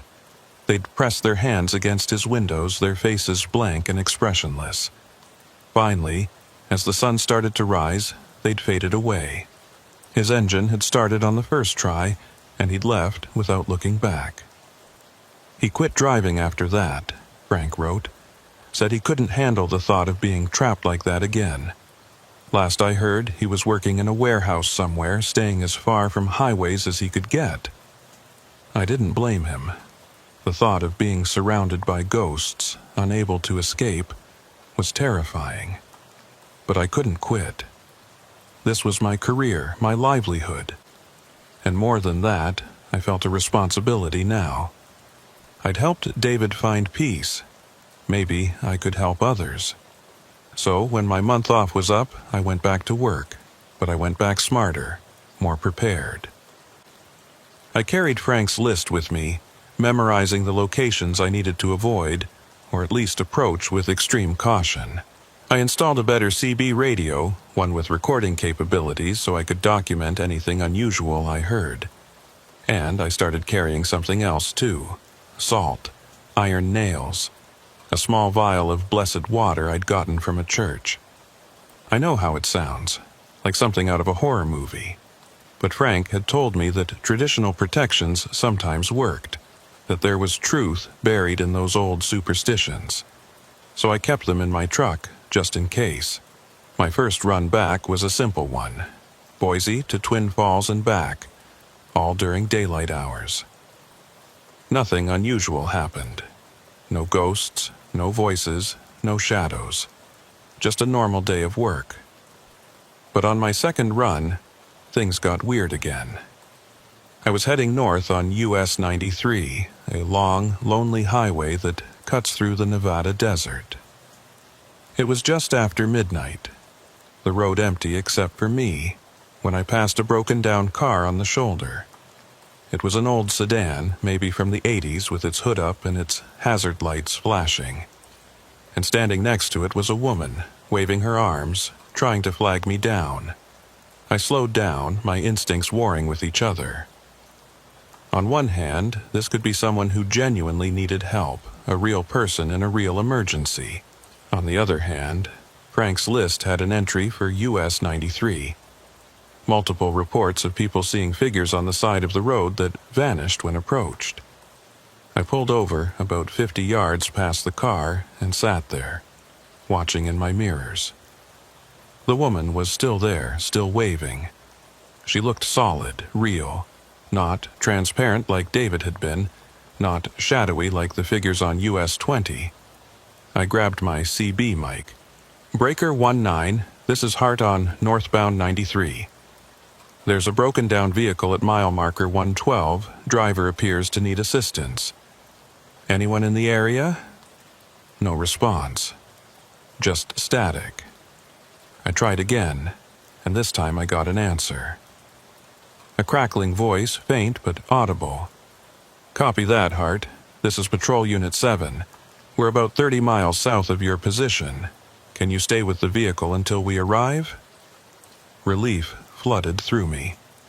Highway patrol was on the way. I could stay here, keep an eye on the woman, make sure she was safe until help arrived. Roger that, Patrol 7. I'll keep her in sight. I climbed out of my truck and walked back toward the broken-down car, my flashlight in hand. The woman stopped waving and watched me approach. As I got closer, I could see her more clearly. Middle-aged, wearing jeans and a sweatshirt, her hair tied back in a ponytail. She looked tired and worried, but normal. Completely normal. "Thank you for stopping," she said when I was close enough to hear. "My car died and I can't get it started. My phone doesn't have any signal out here." "Highway patrol's on the way," I said. "Should be here in about half an hour. You okay? You need water or anything?" She shook her head. "I'm fine, just frustrated. I was heading to Jackpot, supposed to meet some friends, and now I'm going to be really late." We talked for a few minutes, just small talk, while we waited. She told me her name was Linda, that she lived in Elko, that her car had been giving her trouble for weeks, and she should have gotten it fixed sooner. Everything seemed normal. She seemed normal. I started to relax, started to think that maybe this was just what it appeared to be. A stranded motorist, nothing more. And then I noticed her shadow. It was wrong. The angle didn't match the position of my flashlight. Her shadow should have been falling one way, but instead it was pointing in a completely different direction. Like there was another light source that only she could see. I took a step back, my hand tightening on the flashlight. She noticed the movement and smiled, but it was wrong too. Too wide, too many teeth. "Something wrong?" she asked. "No," I said, backing up another step. "Just thought I heard the patrol car." "You're lying," she said, and her voice was different now. Colder, flatter. "You can see it, can't you? You can see that I'm not quite right." I didn't answer, just kept backing toward my truck. She followed, moving in that same wrong way the shadow on US 191 had moved.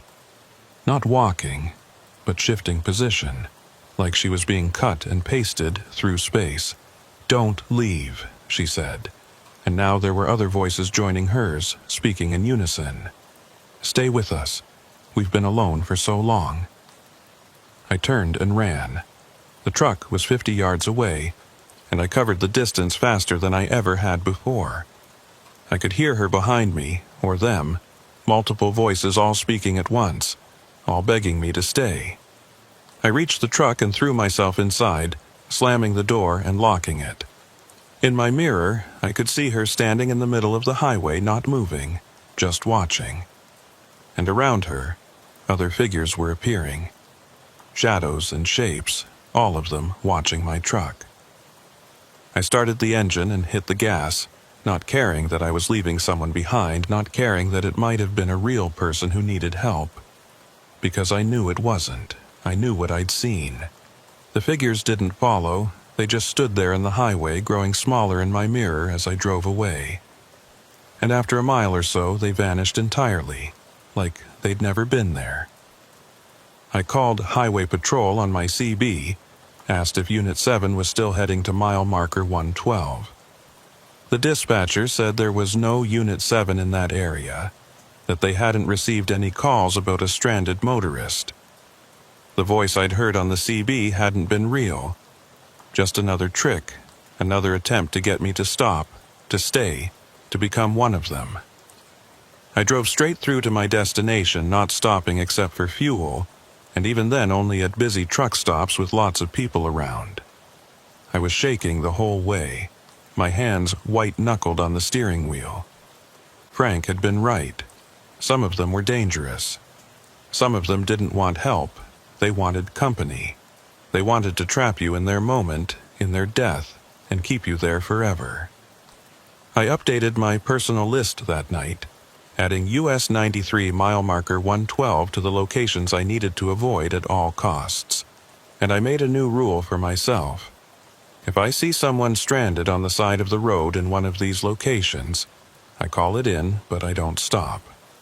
No matter how real they look, no matter how much they seem to need help, I just keep driving, because the cost of being wrong is too high. And I'd rather live with the guilt of potentially leaving someone behind than become another ghost on that list, trapped forever in a moment of death and despair. It's been 6 months since that night on US 93. I'm still driving, still taking loads across the western states. But I'm more careful now. I trust my instincts more.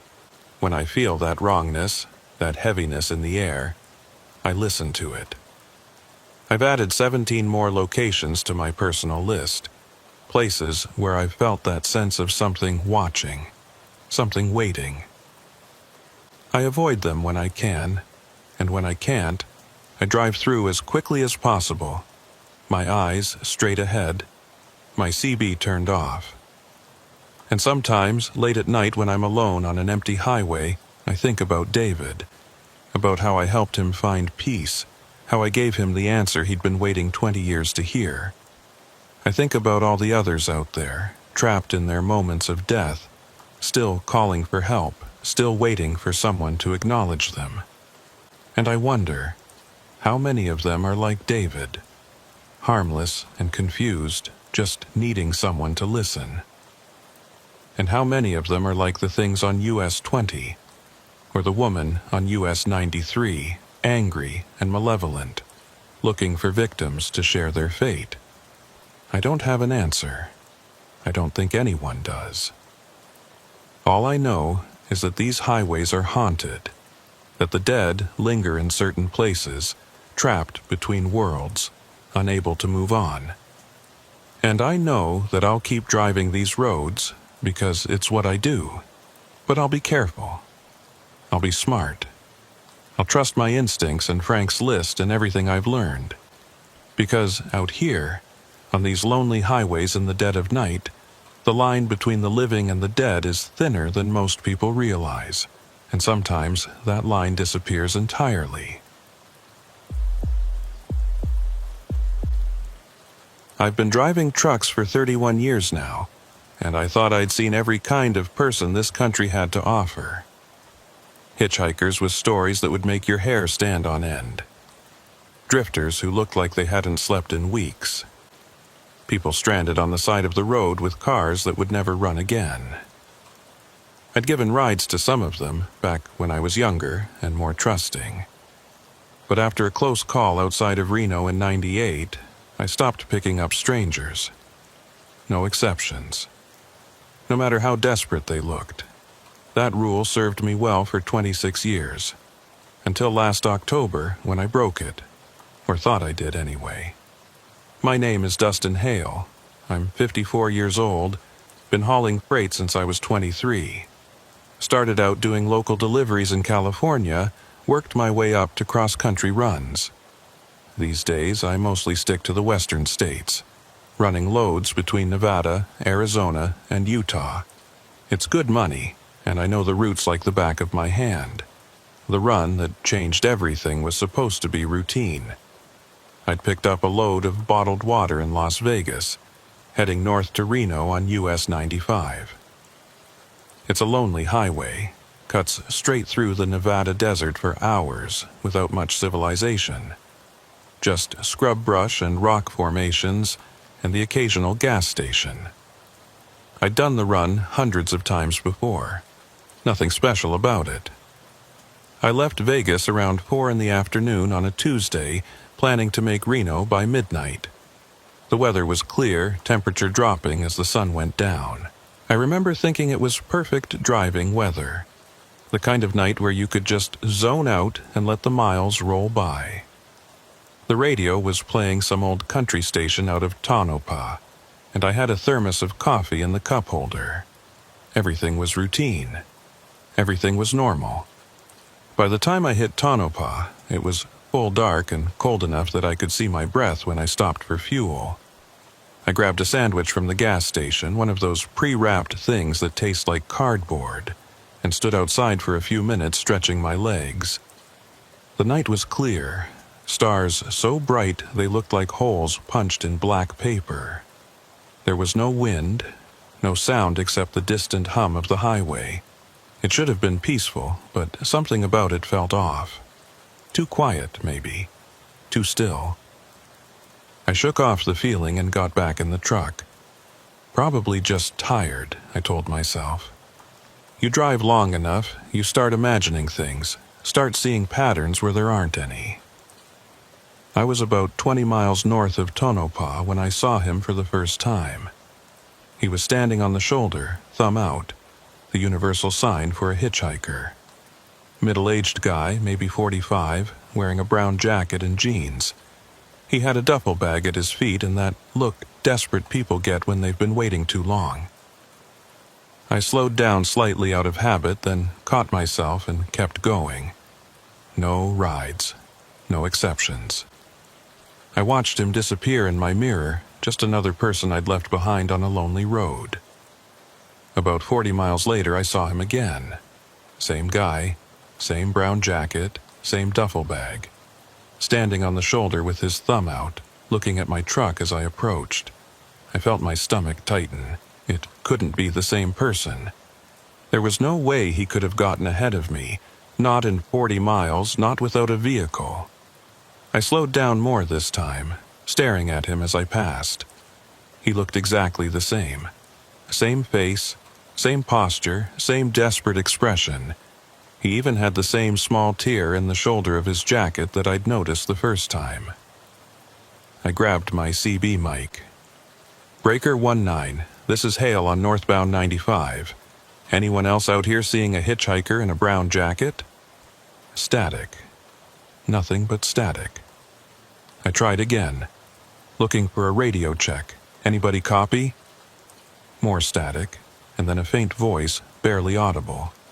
Copy that, Hale. Haven't seen anyone. Road's pretty empty tonight. I thanked them and put the mic down, my eyes flicking to my mirrors. The hitchhiker was already out of sight, swallowed by the darkness behind me. I told myself it wasn't the same guy. Nevada's full of people down on their luck, and a brown jacket isn't exactly uncommon. It was just a coincidence. Two different people who happened to look similar. But I couldn't shake the feeling that something was off. 30 miles later, I saw him again. This time, he was wearing a different jacket. Blue denim instead of brown. But the face was the same. The duffel bag was the same. And he was standing in the exact same position, thumb out, watching my truck approach. I hit the brakes harder than I meant to, the truck slowing to maybe 30 miles per hour as I passed him. I stared at him through my window and he stared back, and for just a moment I could have sworn he smiled.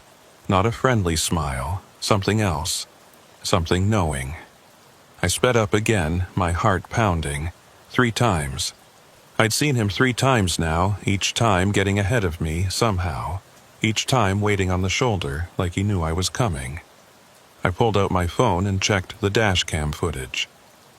I'd installed the camera about a year ago, and it had saved me from more than one insurance scam. If this guy was really appearing multiple times, the camera would have caught it. I rewound to the first sighting and watched the footage.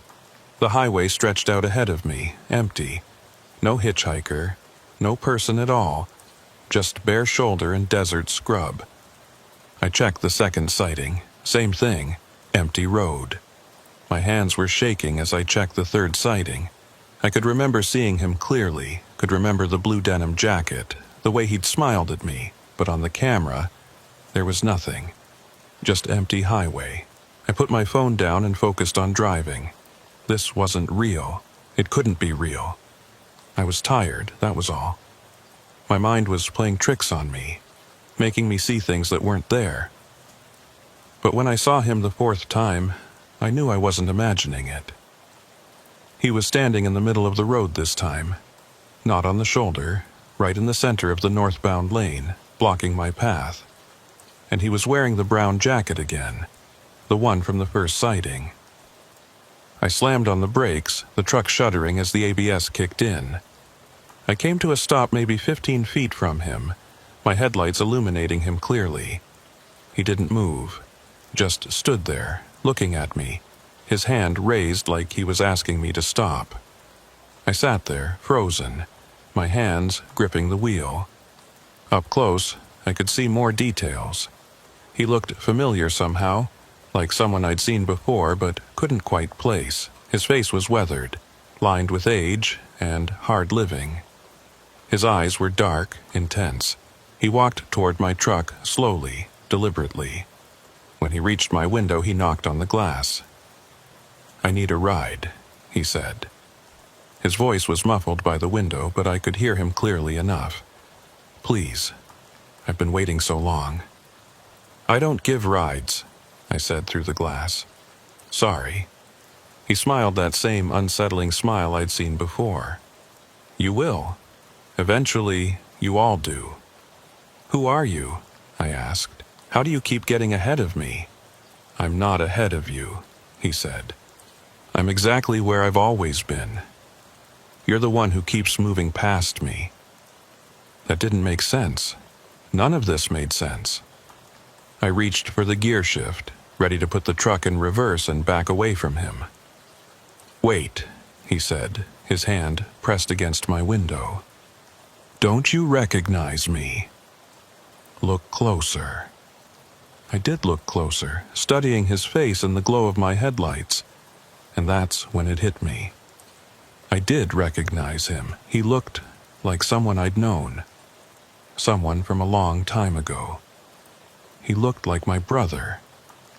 My brother Jake, who died 23 years ago, who'd been killed in a car accident on this exact highway, somewhere between Tonopah and Hawthorne. The memory hit me like a physical blow. Jake, at 26, full of life and plans, calling me on that October night asking for help. His voice had sounded strange on the voicemail, worried in a way I'd never heard before. "Dustin, hey, it's me. My car's making this weird grinding noise and I'm kind of out in the middle of nowhere on 95. Could you maybe swing by and take a look? I don't want to risk it dying on me out here. Call me back when you get this." I'd been hauling a load to Denver, was already running behind schedule. I'd listened to the message at a truck stop outside of Grand Junction, had every intention of calling him back once I made my delivery. But the delivery had complications, paperwork issues that ate up hours, and by the time I was free to call, it was past midnight. Too late to bother him, I'd thought. I'll call in the morning. But morning never came for Jake. The highway patrol found his car at 6 a.m., wrapped around a concrete barrier near mile marker 107. The grinding noise he'd mentioned had been his transmission failing. It had finally given out completely, and when it did, it locked up his rear wheels at 70 miles per hour. He'd lost control, overcorrected, and hit the barrier at an angle that sent his car rolling. The police said he died instantly. They said he wouldn't have felt anything, but I'd always wondered if that was true, or if they just told families that to make them feel better. I wondered if he'd had time to be scared, time to regret not pulling over sooner, time to wonder why his big brother hadn't called him back. "Jake?" I whispered, staring at the man's face in my headlights. He shook his head. "No." But I knew him. We met out here, on this road. He was looking for a ride, too. The temperature in the cab dropped suddenly. I could see my breath fogging in the air, could feel the cold seeping into my bones. "What are you?" I asked, my voice shaking. "I'm what happens to people who die alone on empty highways," he said. "I'm what gets left behind when no one stops to help. Your brother." He understood that.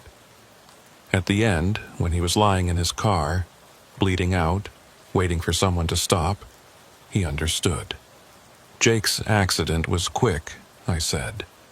The police said he died on impact. The man smiled again, and it was the cruelest thing I'd ever seen. Is that what they told you? Is that what helps you sleep at night? You're lying. Am I? Or are you just lying to yourself? He stepped back from the truck. Your brother called you that night. Did you know that? Before the accident, he left you a voicemail asking you to come pick him up. Said his car was making a weird noise and he didn't think it was safe to drive. But you were busy, weren't you? You had a load to deliver. You didn't call him back. I felt like I'd been punched in the stomach. I had gotten that voicemail. I'd been in the middle of a run to Denver, couldn't stop to drive all the way out to Nevada to help him.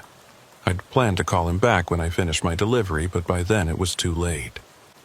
He was already gone. How do you know that? Add that, I asked. Because I've been here a long time. I've seen a lot of people pass through. And some of them, the ones who left someone behind, who didn't stop when they should have, they see me differently. They see the person they failed to help. I stared at him, my mind reeling. So you're not real. You're just guilt. My guilt made manifest. Does it matter? He asked. Real, imaginary, guilt, ghost. Call me whatever helps you sleep. But I'm here and you see me and that means something. What do you want from me? I want what I wanted from the beginning. A ride. Just one ride. That's all I've ever asked for. I looked at him, standing there in my headlights, looking so much like Jake that it hurt to see him. And I thought about that voicemail, about how I'd never called back, about how my brother had died alone on this highway because I was too busy to help. Every instinct I'd developed over 3 decades of driving was screaming at me to refuse, to put the truck in gear and drive away. This wasn't real. This couldn't be real. I was hallucinating or dreaming or having some kind of breakdown. Ghosts weren't real. Dead brothers didn't appear on lonely highways. None of this made sense. But I thought about the dashcam footage, the empty roads where I'd clearly seen a person, the way he'd appeared in 4 different locations, each time getting ahead of me in ways that defied logic. The way he looked exactly like someone I'd loved and lost. And I thought about the alternative. About driving away. Leaving him here, adding one more person to the list of people I'd failed to help. About carrying this moment with me for the rest of my life. Wondering what would have happened if I'd just been brave enough to say yes. This is crazy, I said out loud, to myself as much as to him. This is absolutely insane. Probably, Raymond agreed. But you're going to do it anyway, aren't you? I closed my eyes, took a deep breath, and made my decision. Get in, I said. The words felt heavy, significant, like I was agreeing to something more than just giving a ride, like I was opening a door that had been closed for 23 years, letting something in that I'd been trying to keep out. He smiled, and this time it looked almost genuine, almost human. He walked around to the passenger side, and I heard the door open. Felt the truck shift slightly as he climbed in, but when I turned to look at the passenger seat, it was empty. I'm here, his voice said from beside me, even though I couldn't see him. You just can't see me anymore. Not the way you saw me outside. I felt the seat shift again, felt the presence of someone sitting next to me. But there was nothing visible. Just empty space. Where do you want to go?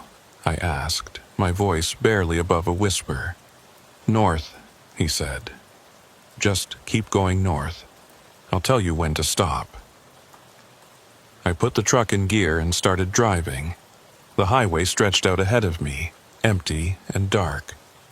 I kept checking the passenger seat, but it remained empty. Yet I could feel him there, could sense his presence like a weight in the air. We drove in silence for maybe 20 minutes. The highway unwound before us, empty and hypnotic. I kept my eyes on the road, but I was acutely aware of that presence beside me, that weight in the air where Raymond sat, invisible. "It's strange," he said finally, breaking the silence. "Being here, but not being seen. I've spent so long trying to get people to notice me. And now that you've let me in, I've become invisible again. There's an irony in that, I think. How long have you been out here?" I asked. 32 years, you said? 32 years, 4 months, and 17 days. You lose track of a lot when you're dead, but some numbers stay with you. The date you died, the number of cars that passed you by, the number of faces you saw through windows, people who looked right at you and then looked away. What's it like, being stuck like that? He was quiet for a moment, and when he spoke, his voice was distant. "It's like being trapped in a single moment, but you're aware of all the time passing around you. I can see the seasons change. I watch the highway get resurfaced, watch the mile markers get replaced. I see cars change, from the boxy sedans of the 90s to whatever those sleek electric things are that people drive now. But I'm always in that same moment, always dying of thirst, always desperate, always trying to flag someone down. That sounds like hell. It is. But you know what the worst part is? It's not the dying over and over, it's the hope. Every time a vehicle approaches, every single time, I think, this is it. This is the one that will stop. And when they don't, when they drive right past me or through me, it's like dying all over again. 32 years of hope and disappointment, over and over and over. I swallowed hard. "Why did you look like Jake to me?" "I told you. I appear differently to different people. To most drivers, I'm just a stranger. Generic, forgettable. But to some, the ones who carry guilt, I become something more specific. I become their regret made visible." He paused. "Your brother isn't the only person you've failed to help, is he?" The question hit me harder than I expected.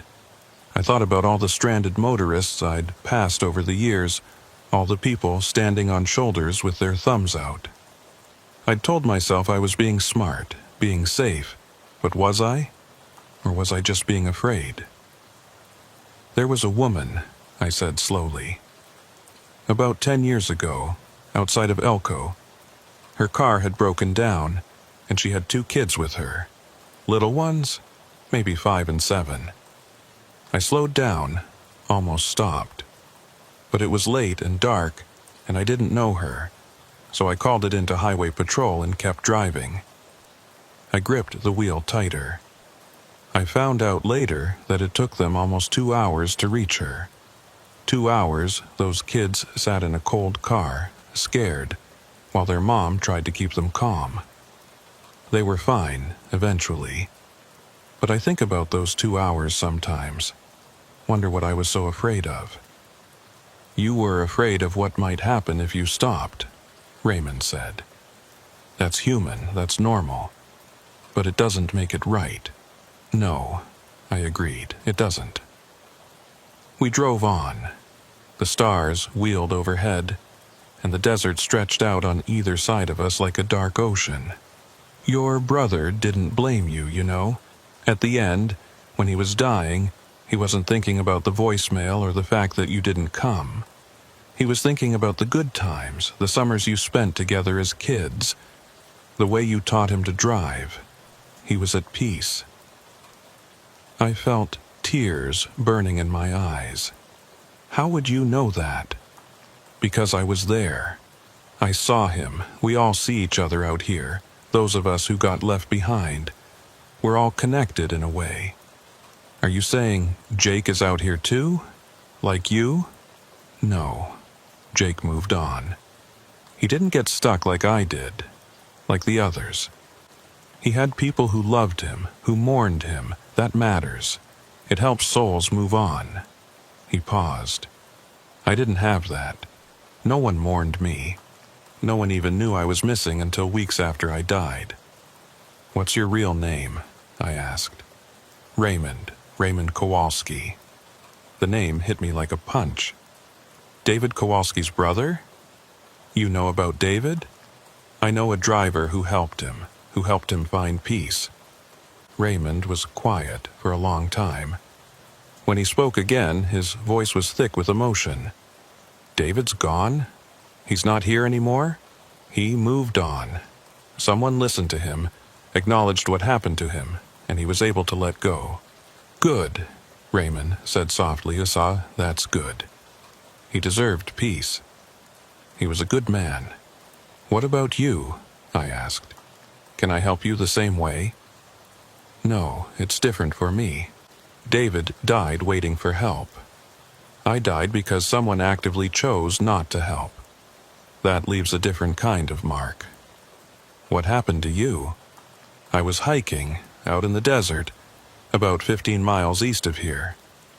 Got lost, ran out of water. I made it back to the highway eventually, but I was in bad shape. Dehydrated, delirious. I tried to flag down cars, trucks, anyone, but it was night and dark and people didn't stop. Either they didn't see me or they didn't want to take the risk." He paused. "One truck did slow down. The driver looked right at me. And then he kept going. I died 6 hours later, still trying to get someone's attention." "I'm sorry," I said. "It was 32 years ago, April 1992. I've been here ever since, waiting for someone to stop. And now you have. So, what happens now?" "Now I get to finish my journey. I was trying to get home to my wife. She was pregnant with our first child. I never got to meet my daughter." His voice cracked. "But maybe, after all these years, I can finally rest." The air in the cab was getting colder. I could see frost forming on the inside of the windshield, could feel ice crystals forming in my breath. "Stop here," Raymond said. I pulled over onto the shoulder. We were in the middle of nowhere, nothing but desert on all sides. The headlights illuminated scrub brush and rocks, and beyond that, just darkness stretching to the horizon. "This is where I died," he said. "Right here, on this spot." I looked around, trying to see what made this particular stretch of highway different from any other. But I couldn't see anything special about the location. Just empty highway and dark desert. No memorial, no marker, nothing to indicate that a man had lost his life here. "I can still remember it so clearly," Raymond continued, his voice soft and distant. "The way the sun felt when it came up that morning. I'd been out here all night, and I thought sunrise meant I was saved. Thought someone would see me in the daylight. But my vision was already going by then. Dehydration does that. Makes you see things that aren't there. Or maybe it makes you see things that are there but shouldn't be." "What do you mean?" "I saw my wife, standing right there, about 20 feet off the road. She was smiling at me, holding out her hand. I knew it wasn't really her. Knew she was back home in Reno waiting for me to call, but she looked so real. So I walked toward her thinking maybe if I could just reach her, everything would be okay." He paused. I made it about 5 steps before I collapsed. Lay there for another hour before my heart finally gave out. The whole time, I could hear cars passing on the highway. Could hear the whoosh of their tires on the asphalt. But none of them stopped. "I'm sorry," I said, and I meant it. "I'm sorry you had to go through that alone." "We all go through it alone in the end," Raymond said. "Death is a solitary business, but it's the dying that's hard. That's when you want someone with you. When you want a hand to hold, a voice to tell you it's going to be okay." I thought about Jake again, about him in that car, broken and bleeding. Had he been conscious at the end? Had he been scared? Had he wished for someone to be there with him? "Thank you for stopping," Raymond said. pulling me back to the present. "Thank you for finally stopping." "Will you be okay?" I asked. "Are you at rest now?" "I think so. I can feel it pulling at me now, that place where the others have gone. It's warm there, bright, nothing like this cold, dark highway." He paused, and when he spoke again, his voice was filled with wonder. "I can see them. David's there. He's waiting for me, like he said he would when we were kids. Said we'd always look out for each other, even after death. And there are others, too. People I knew, people I've forgotten. They're all there, and they're calling me home." I felt tears burning in my eyes. "Go then, go to them. You've waited long enough."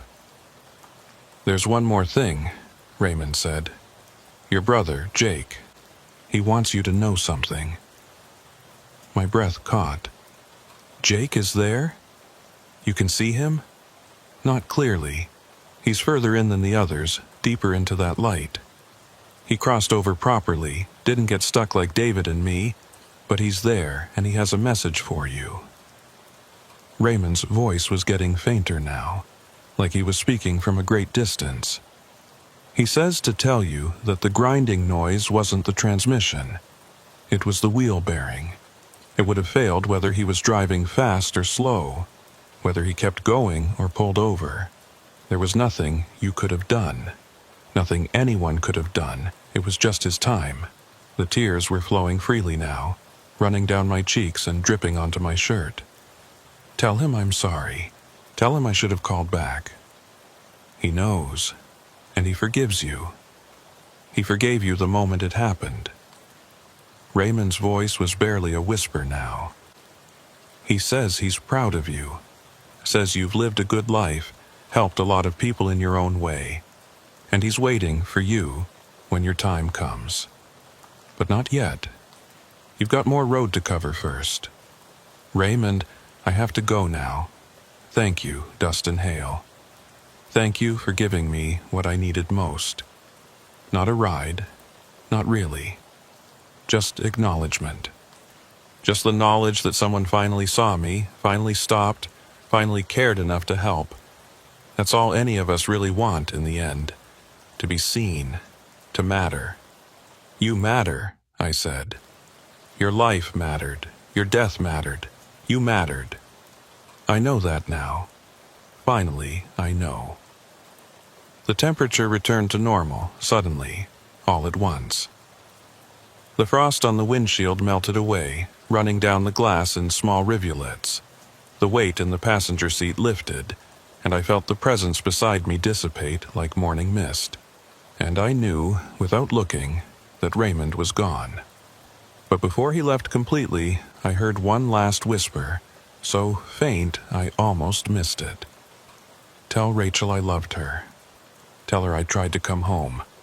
I will," I promised. "I'll tell her." I sat there on the shoulder for a long time, just breathing, just processing. Then I pulled out my phone and called my sister. It was late, almost 1 in the morning, but she answered on the 3rd ring. "Dustin, what's wrong?" "Nothing's wrong," I said. I wanted to say I'm sorry about Jake, about not being there when he needed me." She was quiet for a moment. "That was over 20 years ago. We've talked about this. It wasn't your fault. I know. But I needed to say it again. I needed you to know that I'm sorry. I know you are. And Jake knew you were too. He never blamed you, Dustin. None of us did." After I hung up, I sat there for a while longer, staring out at the empty desert. The truck's engine hummed quietly, and somewhere far off I could hear a coyote howling. The sound was lonely and wild, and it seemed to echo the way I felt inside. I thought about Raymond, about how he'd spent 32 years waiting for someone to acknowledge him. 32 years of being invisible, being ignored, being left behind. And I thought about Jake, about that voicemail I'd never returned, about how he'd died alone on this same highway, The guilt had been with me for so long it felt like part of my DNA now, but Raymond's words stayed with me. Forgiveness starts with forgiving yourself. Maybe it was time to try. I pulled up my phone and opened my email. I typed slowly, hunting and pecking on the small keyboard. "Dear Rachel Kowalski," I wrote. "You don't know me, but I think I met your father tonight." I told her everything. About seeing Raymond on the highway, about giving him a ride, about how he'd finally found peace after 3 decades of waiting. I didn't expect her to believe me. I didn't even know if the email would reach her, if she still used the address I'd found in my research. But I needed to tell someone. Needed to make his story real in a way that went beyond just my own memory. I sent the email and started the truck. The road north to Reno looked the same as it always had, just a ribbon of asphalt cutting through the darkness. But it felt different somehow. Lighter, like something heavy had been lifted. The next morning, after I'd made my delivery and checked into a motel for some sleep, I got a response. "My mother told me about my father's death," Rachel had written. "She said he died trying to get home to us, that he got lost in the desert and no one stopped to help him. I've hated this highway my whole life because of that. Hated every driver who might have passed him by.